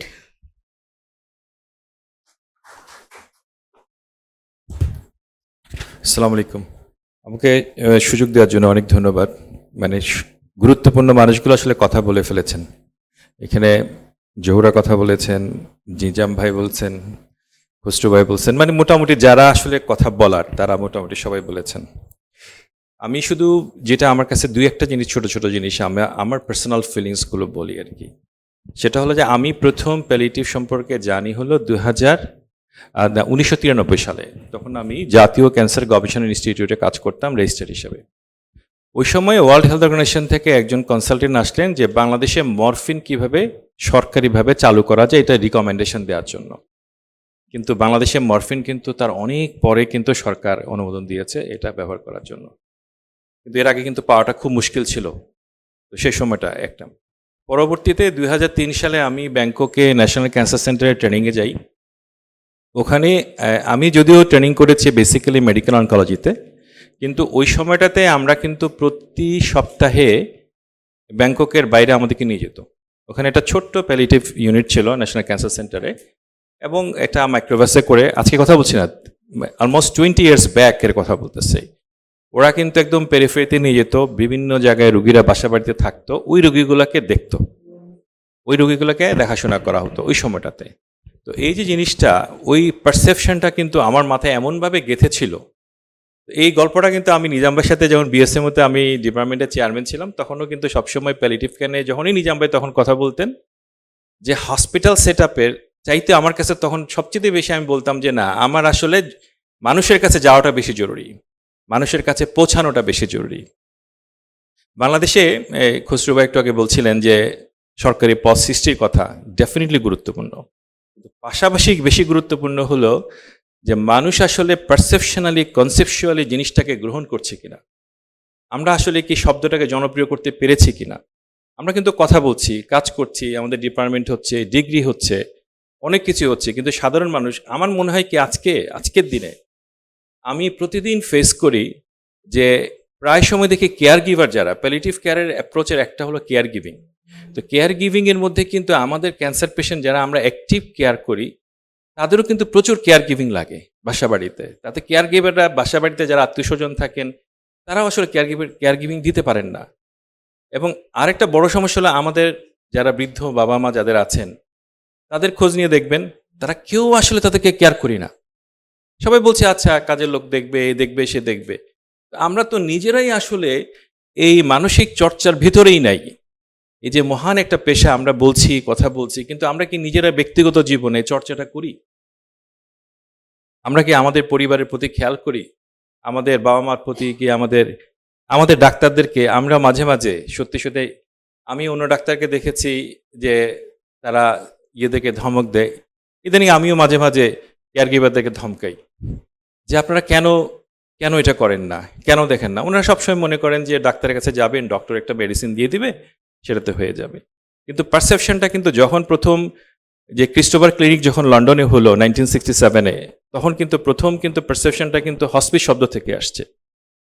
ওই যে নিজাম ভাই কি সুন্দর করে বললো জোরা কাফে যে এক পাশ থেকে আসবে, অ্যামেজিং, এগুলোর আসলে কোনো তুলনা নাই। মানে জিনিসগুলো কিন্তু অনেক পুরনো, বাট কিন্তু আমরা কি আসলে পারসেপশন নিতে পেরেছি কিনা। যদি আমরা না নিতে পারি, জোহরা যেমন বললো, সকল পুরস্কার অর্থহীন। যতক্ষণ পর্যন্ত আমরা নিজের মধ্যে জিনিসটাকে গ্রহণ না করতে পারবো এবং এটা মানুষের মধ্যে ছড়াতে না পারবো, যতক্ষণ সব মানুষ এগুলোকে গ্রহণ না করবে, আমি যতই পথ সৃষ্টি করি, আমরা তো নিজাম ভাই সত্যি কথা বলেন তো খুসরু ভাই, আমরা বাংলাদেশে হাজার হাজার ডাক্তারের পথ কেস করছি। সে আমার ডাক্তারি জীবনের শুরু থেকে, আপনার ডাক্তারি জীবনের শুরু থেকে রিটায়ারমেন্ট পর্যন্ত, আজকে পর্যন্ত আমরা বাংলাদেশে গ্রামে গঞ্জে ডাক্তার নিশ্চিত করতে পারি নাই। আমরা কি বলতে পারি বুকে হাত দিয়ে যে আমরা জনগণের ডাক্তার হিসেবে সেবা নিশ্চিত করতে পেরেছি? পারি নাই। এই ব্যর্থতা তো আসলে আমাদের সবার, ব্যর্থতা না হলো মনের একটা কষ্ট, তো আমাদের ডাক্তার হিসেবে আমাদের মনের কষ্ট। তার মানে কি আমরা কি আসলে জনগণের মধ্যে জনগণ কেন আমাদেরকে আপন করে গ্রহণ করলো না, কেন আমরা হতে পারলাম না? এটা কারণটা এইটাই যে আমরা আসলে নিজের থেকে পেশাটাকে ওইভাবে গ্রহণ করি নাই কখনো, বা আমাদের সমাজ পরিস্থিতি। যেমন আমি বলি, আমি পরশুদিন আপনার গত শনিবার দিন আমি আসলে সকালে মানে শুক্রবার রাতে এসে কানাডা থেকে আসছি। তো আমি এক সপ্তাহ ছিলাম ওখানে। একটা সকরা বলে একটা অর্গানাইজেশন আছে, রুবাইয়ের হয়তো জানবে, যে সোসাইটি অফ ক্লিনিক্যাল ট্রায়ালের একটা অর্গানাইজেশন আছে আমেরিকান, খুবই নাম করা আর কি। ওটার 2 দিন একটা মিটিংয়ে আমি ওখানে ছিলাম। ওখানে একটা নতুন একটা দেখলাম যে পারসেপশনাল আসছে, সাইকাডেলিক্সের একটা হলো একটা মেডিসিন আসছে যে ফাঙ্গাস, একটা ফাঙ্গাল মাশরুম থেকে একটা মাশরুমের ওয়ান্ডারফুল যে পারসেপশন ক্লিনিক্যাল ট্রায়াল চলতেছে প্রিন্সেস মার্গারেট হসপিটালে। ওখানে আমি কিছুদিন কাজ করছি টরন্টোর। তো এই যে জিনিসগুলো সারা পৃথিবীতে মানুষের মধ্যে পারসেপশনগুলা কাজ করতেছে, এই জিনিসগুলা কিন্তু যতক্ষণ পর্যন্ত আমরা ট্রান্সলেট করবো। আজকে কিন্তু এই যে বারবারই একটা কথা হচ্ছে যে প্রতি বছর আমরা কিছু মানুষকেই দেখি, কিন্তু আমরা প্রতি বছর কিছু পুরস্কার দিচ্ছি, কিন্তু এইগুলো কি আসলে আমাদের এই আলোকবর্তিকাকে আসলে পৌঁছাচ্ছে কিনা, এটা মেজার করবে কে, এটা দেখবে কে?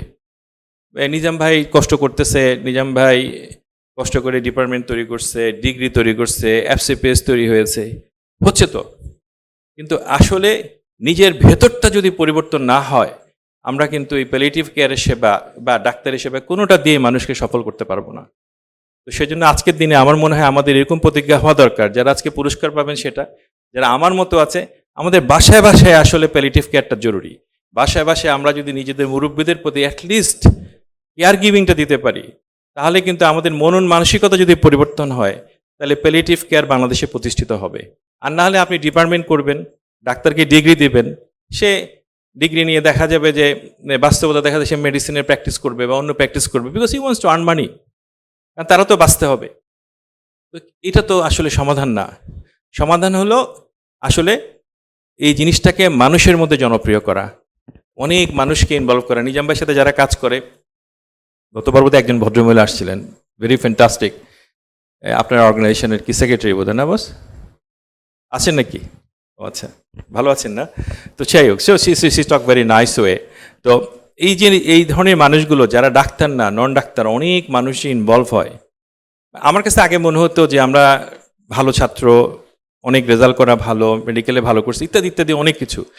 কিন্তু এখন বাস্তবে মনে হয় যে আমাদের পাশের লোকগুলো কিন্তু আমাদের থেকে অনেক বেশি অর্জন করছে জীবনে। আমরা আসলে পৃথিবীর কিছুই দেখি নাই, আমরা মনে একটা অন্ধকার জগতে বাস করে সময়টা পার করে ফেলছি। মানে এগুলো আমার ইদানিং মনে হচ্ছে আর কি, যত দিতে যাচ্ছে তত এরকম মনে হচ্ছে। তো ওনারা আলোকিত মানুষগুলো, মানে আলোকিত হওয়া দরকার, সমাজে নিজেরা আলোকিত হওয়া এবং অন্যকে আলোকিত করা, তাহলে কিন্তু এই যত কিছু করবেন তাতে মানুষের কল্যাণ হবে, কাজে লাগবে। আপনাদের সবাইকে ধন্যবাদ। আসসালামু আলাইকুম।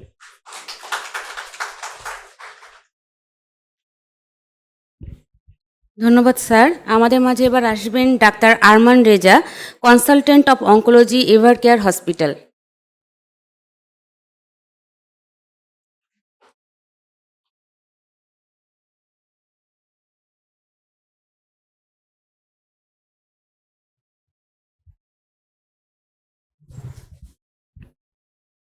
আসসালামু আলাইকুম, ধন্যবাদ। আহ, আসলে অনেক বড় মানুষদের ভিড়ে আমি খুব বেশি বলার মতন যোগ্যতা রাখি না এখানে। আমি ক্যান্সার বিশেষজ্ঞ হিসেবে কাজ করছি। তো এখানে স্যারেরা অনেক গুরুত্বপূর্ণ কথা বলে গেছেন। নিশ্চয়ই এগুলো আমাদের সামনের দিকে এগিয়ে যেতে সহযোগিতা করবে। একটা জিনিস শুধু বলতে চাই, সেটা হচ্ছে যে আমরা জানি যে মানে ক্যান্সার চিকিৎসা করতে গেলে আমরা বা যে কোনো চিকিৎসার ক্ষেত্রেই দেখা যায় যে চিকিৎসার দুইটা উদ্দেশ্য থাকে, একটা হচ্ছে কিউরেটিভ আর একটা প্যালিয়েটিভ। সো সেই প্যালিয়েটিভ ট্রিটমেন্টকে কিন্তু প্যালিয়েটিভ কেয়ারের সাথে মেলালে হবে না। আসলে আমরা যখনই প্যালিয়েটিভ কথাটা শুনি তখনই ভাবি বোধহয় স্যার যেটা বলছিলেন যেটা অন্তিম সময়ের চিকিৎসা, but that is not true. এবং গবেষণায় পাওয়া গেছে যে কিউরেটিভ ট্রিটমেন্টের সাথে যদি যেই পেশেন্টের হয়তো পারফরমেন্স স্ট্যাটাস, ফিজিক্যাল কন্ডিশন বা এই জিনিসগুলোকে যদি কোয়ালিটি অফ লাইফটাকে যদি ভালো করার জন্য কিউরেটিভ ট্রিটমেন্টের সাথে যদি আর্লি প্যালিয়েটিভ কেয়ারকে ইনকর্পোরেট করা যায়, তাহলে কিন্তু তার কোয়ালিটি অফ লাইফ যেমন ভালো হয়, পাশাপাশি দেখা যায় যে সে ট্রিটমেন্টটা ভালোভাবে নিতে পারে, তার ভালো হয়ে যাওয়ার সম্ভাবনাটা কিন্তু আরও বেড়ে যায়। সো কখনোই প্যালিয়েটিভ মানে ক্যান্সার ট্রিটমেন্টের ক্ষেত্রে প্যালিয়েটিভ ট্রিটমেন্টকে প্যালিয়েটিভ কেয়ারের সাথে মেলানোর কোনো সুযোগ নেই। প্যালিয়েটিভ ট্রিটমেন্ট আমরা কষ্ট কমানোর জন্য, কিউরেটিভ ইন্টেন্ডেড ট্রিটমেন্ট না করতে পারলে কষ্ট কমানোর জন্য দেই। আর প্যালিয়েটিভ কেয়ার কিন্তু ডিফারেন্ট ইস্যুস। আর হসপিস সম্পর্কে যেটা কথা, সেটা হচ্ছে যে হসপিস হচ্ছে এন্ড লাইফ কেয়ার। এই জিনিসটা স্যার আরও ভালো বলতে পারবেন, বা শাইনুরা কাজ করছেন তারা ভালো বলতে পারবেন। আমি যতটুকু বুঝি, হয়তো হসপিসটা হচ্ছে যে এন্ড লাইফ কেয়ারটাকে, সেটার মধ্যে অনেক কিছু ফিজিক্যাল, সোশ্যাল, সাইকোলজিক্যাল, স্পিরিচুয়াল অনেক কিছু চলে আসে এর মধ্যে। সো বাংলাদেশের প্রেক্ষাপটে সত্যি কথা যেটা, প্যালিয়েটিভ কেয়ার, হসপিস এগুলো এখনও মানুষজনের কাছে আমি বলবো যে একদমই অপরিচিত নাম বা কম শোনা নাম। সো আমাদের সবাইকে শুধু যারা যে প্যালিয়েটিভ কেয়ার নিয়ে স্পেসিফিকলি কাজ করছেন তাদেরই যে শুধু দায়িত্ব, ব্যাপারটা এমন নয়। আমরা সবাই যারা মেডিকেল সায়েন্স থেকে শুরু করে অন্যান্য যারা কাজ করছি বিভিন্ন সেক্টরে, আমাদেরও দায়িত্ব হচ্ছে এই জিনিসটাকে, এই মেসেজগুলোকে মানুষের মাঝে পৌঁছানো। বিশেষ করে প্রিন্ট মিডিয়া, ইলেকট্রনিক মিডিয়া, তাদেরও দায়িত্ব রয়েছে এই জিনিস, এই প্যালিয়েটিভ কেয়ার, হসপিস এই সেবাগুলোকে নিয়ে মানুষের মাঝে অ্যাওয়ারনেস তৈরি করা, যাতে মানুষ এই সেবাগুলো সম্পর্কে জানে, এই সেবাগুলোর ব্যাপারে উদ্যোগী হয় এবং এই সেবাগুলো নেওয়ার ব্যাপারে আগ্রহী হয়। আজকের অনুষ্ঠানের আমাকে আমন্ত্রণ জানানোর জন্য ধন্যবাদ জানাচ্ছি। পাশাপাশি সবাইকে সালাম জানিয়ে শেষ করছি। ধন্যবাদ।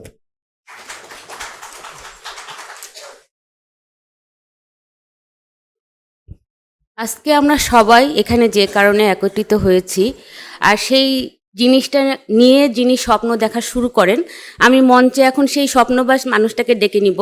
তিনি হচ্ছেন doctor Shahinur Kabir, founder, palliative care specialist, hospice Bangladesh, hospice palliative care foundation and palliative care academy.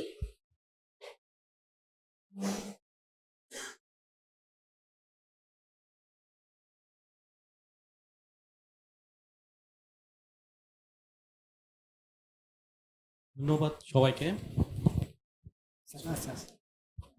ধন্যবাদ সবাইকে। আজকে সবার কিছু মানুষের চেম্বার, কিছু মানুষের কাজ, এগুলো বাকি রেখে প্যালিয়েটিভ কেয়ারের মতো এরকম একটা অনুষ্ঠানে আসার জন্য ম্যাডাম জোহরা জামিলা ম্যাডাম যেমন বলছেন, পুরস্কার দেওয়ার পরে একটু নেগেটিভ ইম্প্যাক্ট, এটা অবশ্যই একটা ব্যাপার। কিন্তু আসলে আমাদের উদ্দেশ্য হচ্ছে একটা প্রসেসের মধ্যে যাওয়া, যে এই প্রসেসের মধ্যে গেলে আমরা বেশি মানুষকে জানাতে পারবো এবং যতখানি পারি ততখানি মানুষকে উৎসাহিত করতে পারবো। তার মধ্যে অবশ্যই কিছু নেগেটিভ ইম্প্যাক্ট থাকবে, আবার পজিটিভ ইম্প্যাক্টও থাকবে। তো এই ভালো মন্দ নিয়েই আমাদের যাওয়া। আর একটা বিষয় হচ্ছে, যতবার অনুষ্ঠান আসে ততবারই আমরা একই মুখ দেখি অতিথিদের। আমি চেষ্টা করি সবাইকে নিয়ে আসার জন্য, অঙ্কোলজিস্টদের নিয়ে আসার জন্য, অন্যান্য ডিসিপ্লিন নিয়ে আসার জন্য, কিন্তু আপনারা নিজেরাও জানেন যারা প্যালিয়েটিভের সাথে যুক্ত, নিয়ে আসা কত টাফ। মানে এরকম প্যালিয়েটিভ কেয়ারের প্রোগ্রামে উপস্থিত হওয়ানো বেশ দুরূহ কাজ। তো চেষ্টা করি আর কি। আমি খুব ব্লেজিং যে আমি কিছু সিনিয়র কিছু বলা যায় মানুষজন আমার চারপাশে পাইছি, যারা অনেক স্নেহ এবং ভালোবাসা দিয়ে থাকে। কিছু প্যালিয়েটিভ কেয়ারের সহকর্মী আমার সাথে থাকেন, যেমন নিজাম স্যারের সাথে আমার মতের পার্থক্য অনেক, কিন্তু একসাথে বসলে আমরা এটা 4-5 ঘন্টা কথা বলেও শেষ হয় না, কিন্তু আমাদের মতের পার্থক্য আছে। কিন্তু একসাথে বসলে, রুমন আপার সাথেও দেখা যাচ্ছে বসলে আমরা ঘন্টার পর ঘন্টা কথা বলে যাই, কথা শেষ হয় না। এই যে আমি কিছু সহকর্মী বা বলা যায় সিনিয়র সহকর্মী পাইছি, যারা এই পথ চলাতে আসলে আমাকে অনেক সহযোগিতা করছে। ধন্যবাদ সবাইকে। আমি বেশি আগাতে চাই না, কারণ বক্তৃতা অনেক দীর্ঘ হয়েছে। আমরা আমাদের মেইন প্রোগ্রামে এখন যাচ্ছি। আমাদের এই প্রোগ্রামে যাদের কারণে সম্ভব আমরা এই প্রোগ্রামটা প্রতি বছর করতে পারি, আমি একটু মনোযোগ দিয়ে তাদের একটু দেখার জন্য একটা ভিডিও আছে, ভিডিও চলবে। তো এই ভিডিওটা একটু মনোযোগ দিয়ে দেখেন। যারা এই সাফারিং এর মধ্যে গেছেন এবং পরবর্তীতে ফ্যামিলি মেম্বাররা এটাকে উৎসাহিত করছেন যে অ্যাওয়ার্ড দিয়ে, যাতে এই সেক্টরে মানুষ সবাই আসে। ফরিদা খানম এমএসসি করেন হার্ভার্ড ইউনিভার্সিটি থেকে। তার কর্মজীবনকে শিক্ষা এবং জনসংখ্যা গবেষণায় উৎসর্গ করেছিলেন। 2001 সালে নিপোর্তে সিনিয়র রিসার্চ ডেপুটি ডিরেক্টর হিসেবে অবসর গ্রহণ করেছেন। তার মূল্যবোধ প্যালিয়েটিভ কেয়ার নীতির সাথে সামঞ্জস্যপূর্ণ এবং তার পরিবার তার সম্মানে প্যালিয়েটিভ কেয়ার পুরস্কার স্পন্সর করে। জনস্বাস্থ্যের অগ্রদূত মোহাম্মদ আব্দুল মাবুদ 30 বছর ধরে পরিকল্পনা কমিশন এবং জাতিসংঘের জনসংখ্যা বিভাগে কাজ করেছেন। বর্তমানে তিনি ঢাকার সোনারগাঁ বিশ্ববিদ্যালয়ের ডিন হিসেবে কর্মরত। তার মেয়ে তার সম্মানে একটি প্যালিয়েটিভ কেয়ার অ্যাওয়ার্ড স্পন্সর করছেন। মুক্তিযুদ্ধের নায়ক ও সাবেক সংসদ সদস্য জনাব আবু নাসের চৌধুরী কোম্পানিগঞ্জে একাধিক বিদ্যালয় প্রতিষ্ঠা করেন। তার ছেলে তার স্মরণে একটি প্যালিয়েটিভ কেয়ার অ্যাওয়ার্ড স্পন্সর করছেন। সৈয়দ আবুল খায়ের মোহাম্মদ দেলোয়ার হুসাইন চট্টগ্রামের একজন শিল্প ও শিক্ষা বিকাশকারী। তার ছেলে অধ্যাপক সৈয়দ আকরাম হোসেন প্যালিয়েটিভ কেয়ার অ্যাওয়ার্ডের মাধ্যমে সম্মানিত করেছেন। ডাবলিনে জন্মগ্রহণকারী নার্স এবং শিল্পী ক্যাথলিন আন্তোয়েনেট হোসেন 1978 সালে বাংলাদেশে চলে আসেন। গ্লোবাল গ্র্যানি নামে পরিচিত তিনি 2006 সালে মারা যান। তার মেয়ে তার স্মরণে প্যালিয়েটিভ কেয়ার অ্যাওয়ার্ড স্পন্সর করছেন। কুমিল্লার একজন উদ্যোক্তা এবং প্রকৌশলী শামসুদ্দোহা বেশ কয়েকটি ব্যবসা প্রতিষ্ঠা করেছিলেন এবং তার সততার জন্য পরিচিত ছিলেন। তার কন্যা তার সম্মানে একটি পুরস্কার স্পন্সর করছেন। এটি এম আমানুল্লাহ, একজন ব্যবসায়ী ও সমাজসেবক, তার মমতা ও দূরদৃষ্টির জন্য পরিচিত ছিলেন। তিনি 2016 সালে মারা যান, অভাবীদের জন্য সমর্থনের উত্তরাধিকার রেখে যান। প্যালিয়েটিভ কেয়ার অ্যাওয়ার্ডের মাধ্যমে তার মেয়ে তার অবদানকে সম্মানিত করছেন। আলফাজ হোসেন একজন স্থপতি এবং ক্রীড়া উৎসাহী, এইচপিসি ফাউন্ডেশনের প্রথম দাতা ছিলেন। তিনি 2016 সালে ইন্তেকাল করেন। তার অবদানকে আলফাজ হোসেন প্যালিয়েটিভ কেয়ার অ্যাওয়ার্ডে সম্মানিত করা হয়। মিসেস মমতাজ বেগম সুবিধাবঞ্চিতদের জন্য তার সহানুভূতি এবং সমর্থনের জন্য পরিচিত 2018 সালে মারা যান। তার মেয়ে শায়লা আহমেদ তার সম্মানে একটি প্যালিয়েটিভ কেয়ার পুরস্কার স্পন্সর করেন।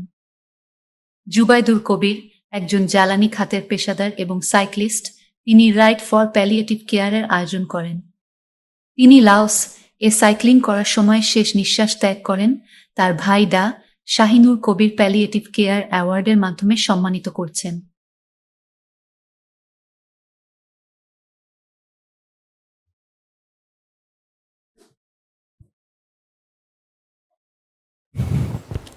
আমরা আমাদের ফাউন্ডেশনের বোর্ড মেম্বার এবং সম্মানিত অতিথি একটু মঞ্চে আসার জন্য অনুরোধ করতেছি। আমরা পুরস্কার বিতরণটা শুরু করি। স্যার,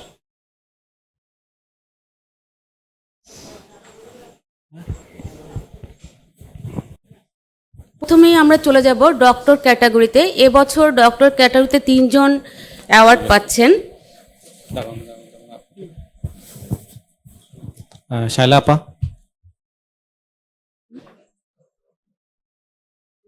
স্যার আসেন।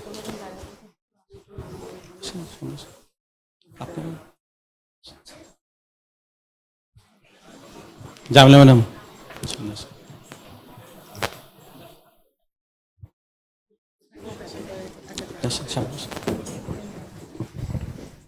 দিকে যাচ্ছে।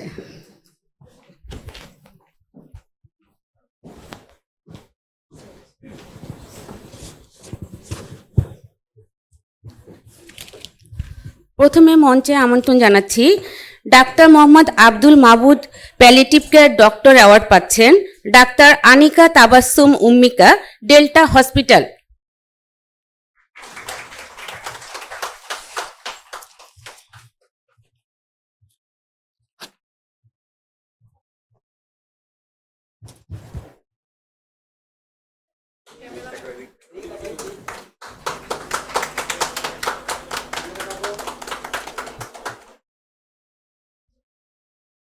এরপরে মঞ্চে আসবেন, এবার অ্যাওয়ার্ড পাচ্ছেন late Kathleen Antoinette Hossain doctor award ডাক্তার রানাদা প্রসাদ রয়।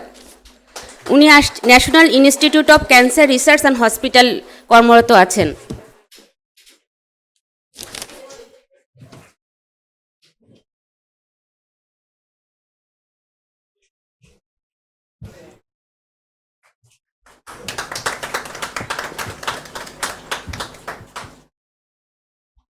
এরপরে আসবেন late Syed Abul Khayer Mohammad Delwar Hossain palliative care doctor award পাচ্ছেন ডাক্তার Umme Halima, square hospital limited.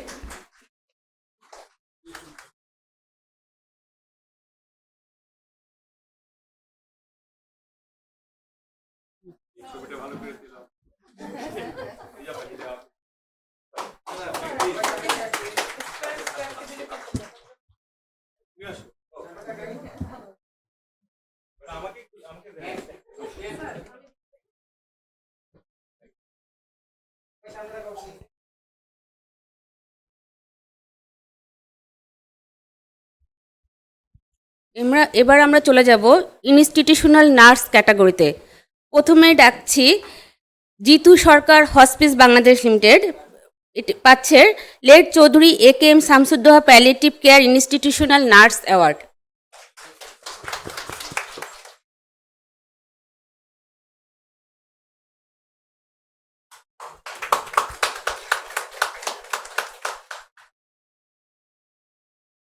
এরপরে আসবেন বিউটি হালদার, তিনি কর্মরত আছেন ঢাকা মেডিকেল কলেজ অ্যান্ড হসপিটালে, পাচ্ছেন late Afzal Hossain palliative care institutional nurse award.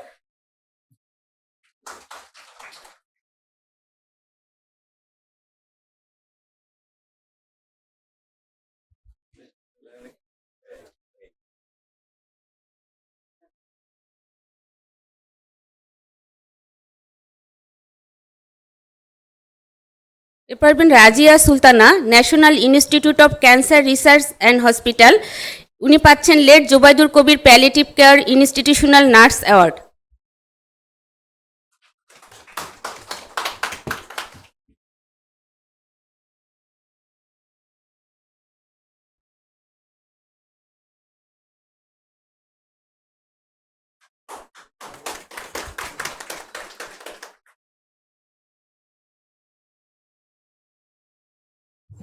এরপর ডেকে নিব Mosammat Zakia Sultana, Dhaka medical college and hospital. উনি পাচ্ছেন late Mrs Momtaz Begum palliative care institutional nurse award.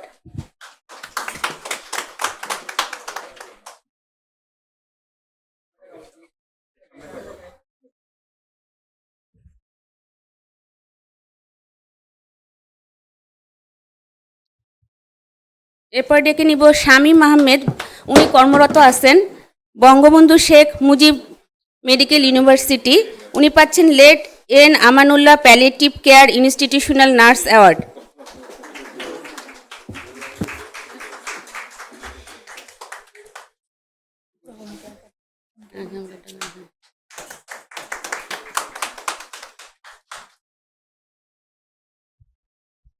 এবার আমরা চলে যাব palliative care home care nurse ক্যাটাগরিতে। প্রথমেই ডাকছি মান্দা সমাপিকা, ও কর্মরত আছে হসপিস বাংলাদেশ হসপিটালে। উনি পাচ্ছেন late Farida Khanam palliative home care nurse award.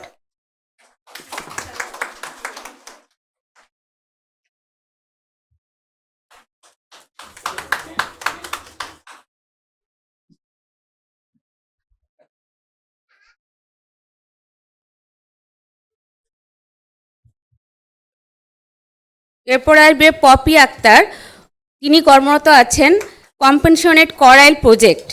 উনি পাচ্ছেন late Farida Khanam palliative home care nurse award.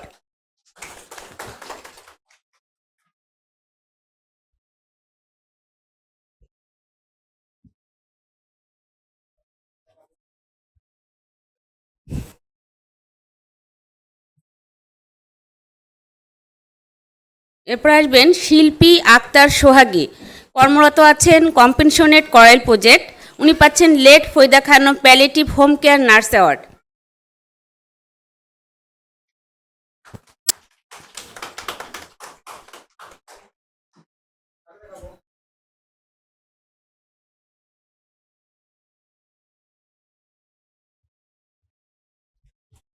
এরপরে আসবেন শারমিন খাতুন সীমা। আচ্ছা, ঠিক আছে।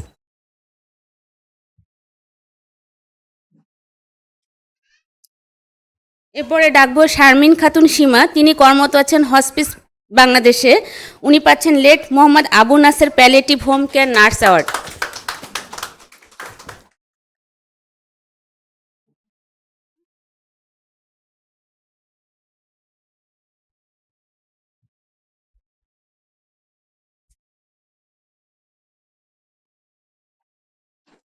এরপর শিমু আক্তার, তিনি কর্মরত আছেন কম্পেনশনেট করাইল প্রজেক্ট। উনি পাচ্ছেন late Chowdhury A K M Shamsuddoha palliative home care nurse award.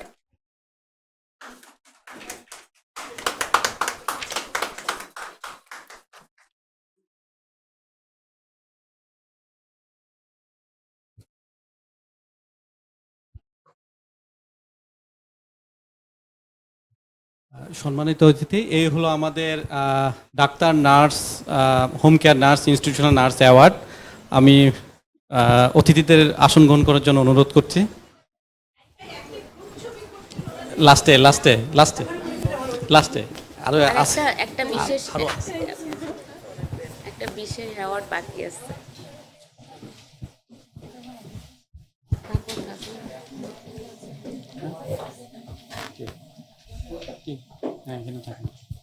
শেষ হয়েও কিন্তু শেষ হয়নি, কারণ আমাদের আরেকটি বিশেষ ক্যাটাগরিতে অ্যাওয়ার্ড এখনো বাকি, যেটা আমরা গত বছর থেকে চালু করেছি। এবার যেই মানুষটাকে আমরা ডাকবো, যাকে আমরা নির্ধারণ করেছি, যাকে এই বিশেষ অ্যাওয়ার্ডটি তার হাতে তুলে দিব, সেই বিশেষ মানুষটি হচ্ছে ডাক্তার রুমানা দৌলা ম্যাডাম। উনি founder and chairman BPSCF consultant palliative medicine Bangladesh palliative and supportive care foundation, vice president BPCA। ম্যাডামকে আমরা doctor Sinthia Ghosh legacy visionary leadership award তুলে দেওয়ার জন্য মঞ্চে ডাকছি। অ্যাওয়ার্ডটি তুলে দিবেন আমাদের সবার প্রিয় নিজামুদ্দিন আহমেদ স্যার। এই অ্যাওয়ার্ডটা দেওয়ার আগে কিছু কথা, কারণ এটা কিছুটা নস্টালজিয়া।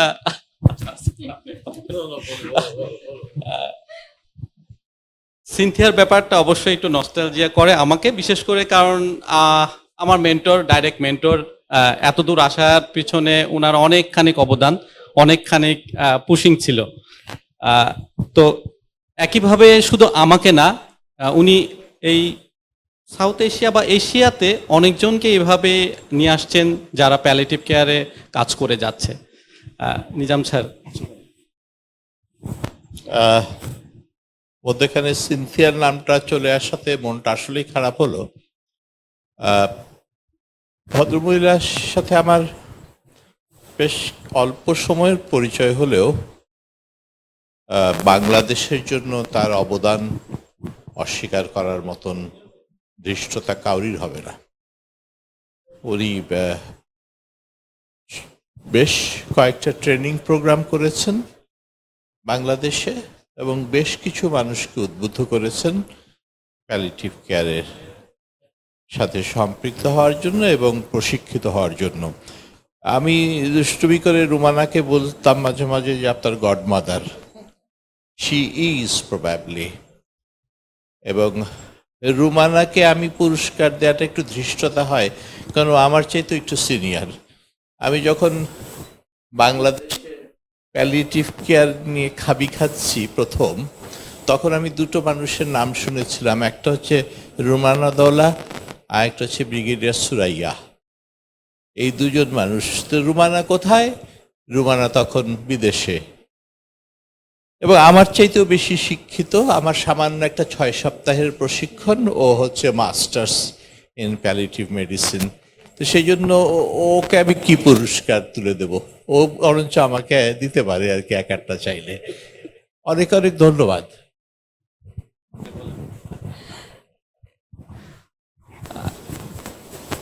রুমানাপার সাথে আমার দেখা,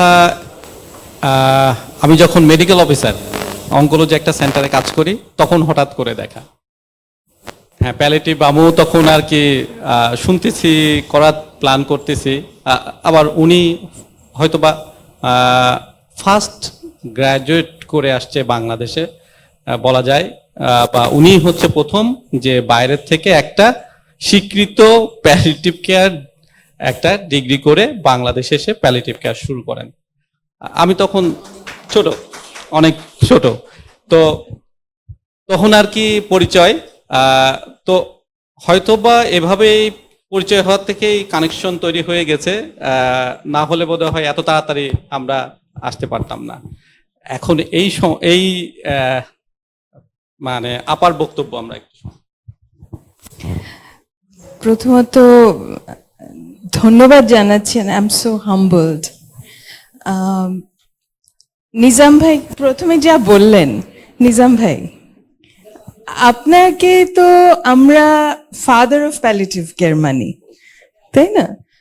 তো আপনি যে সম্মান আমাদেরকে দেখাচ্ছেন তার জন্য অনেক অনেক ধন্যবাদ। আমরা চেষ্টা করেছি এবং একসাথে চলেছি, এবং এই পথ চলাতেই আমাদের আনন্দ বলতে গেলে। আপনার তো রবীন্দ্রনাথ পছন্দ, আমারও সেটাই মনে আসলো এই কথা প্রসঙ্গে। First of all, I would like to thank Shahinur for organizing this solely, and he worked so hard. আমি একটু ইংলিশে বলছি বিকজ কিছুটা আমার কিছু মেন্টরের কাছে যাবে, because this is something we would like to, দুটোই বলবো বিদেশে যেহেতু চাইবে এজন্য। So hospice Bangladesh and hospice palliative care foundation, thank you for organizing this excellent event, and it's been going on for last 6-7 years, and now every 2 yearly the award function is happening. So thank you for this, and thank you for nominating me and awarding me for this, and especially receiving this from Nizam Bhai makes a lot of difference, and with all my favorite colleagues in front of me, Zohra Jamila, we have all worked together. Akram Bhai, Khosru Bhai ke Khosru Bhai boli, o barbar amake puro namta bolche ar ami barbar bhule jacchi onaro mone ache amra jokhon shuru kori। এখানে আরো আমাদের পরে যারা এসছে সবাই আছে, এজন্য this makes it. Arman NICRH ছিল যখন আমি ওখানে প্যালিয়েটিভ কেয়ার চেষ্টা করি, সেই 2006-07। সাথে। So it's been a long journey. আবারও বলছি, এই পথ চলাতেই আমাদের আনন্দ, কারণ প্যালিয়েটিভ কেয়ারে তারাই থাকতে পারে আমার মনে হয় যারা এই কাজটাকে ভালোবাসে। এখানে আর বেশি কিছু পাওয়ার নেই, কিন্তু যা আছে সে তার মতো আর কিছু নাইও। স্পেশালি এই মেডিকেল ফিল্ডে আমি আর কিচ্ছু পাইনি যেখানে এত ভালো লেগেছে কোনো চিকিৎসা দিয়ে, এবং তারপরেও রুগী চলে যায়, তারপরেও মানুষ এত ভালোবাসে। সুতরাং এই জার্নিটা খুব সুন্দর ছিল, এখনো আছে এবং থাকবে ইনশাল্লাহ। আমি এই কথাগুলোর সাথে কিছু মানুষকে স্মরণ করতে চাই যারা আমাকে ইন্সপায়ার করেছে। একটু যদি সময় দেন আমি শেয়ার করতে চাই। তার মধ্যে একজন তো আমার গ্র্যান্ডফাদার খান বাহাদুর মোহাম্মদ ইসমাইল। উনি চেয়েছিলেন যে আমি ডাক্তার, দেশে এবং বিদেশে যেন বাংলাদেশকে নিয়ে যাই বা সুনাম অর্জন করে আনি। আমার দাদি কাউকাবুন্নেসা বেগম, উনি আরবিক এবং ফার্সিতে খুব ভালো পারতেন উনি, কারণ ওনার বাবা এই দুটো ভাষায় শিক্ষক ছিলেন খুলনায় বাগেরহাটে। ওনার ক্যান্সার হয়, stomach cancer, CA stomach, in 1980s, and উনি খুব সাফার করেন বিকজ উনি খুব তামাক খেতেন, এবং ক্যান্সারটা শেষের দিকে পেইনফুল ছিল। আমার বাবা যেহেতু বড় ছেলে, আমার দাদি আমাদের বাসায় থাকতেন, 7 ভাই বোন ঘিরে কাঁদতো। মানে আব্বারা, আপনারা কেউ কেউ হয়তো চিনবেন, কেউ গান করে, কেউ কবিতা লিখে, একজন সেক্রেটারি, একজন সিভিল সার্ভিসে আছেন, আব্বা আর্মিতে তখন বোধহয় কর্নেল ছিলেন। সো ইনারা সবাই ঘিরে ফুপুরা কাঁদতো। আর আমি তখনও আমাদের 81-এ আমি এসএসসি দিয়েছি, সুতরাং তখনও আমি বুঝি না, কিন্তু দেখছি কষ্টটা। চিৎকার করে আমার দাদি কিন্তু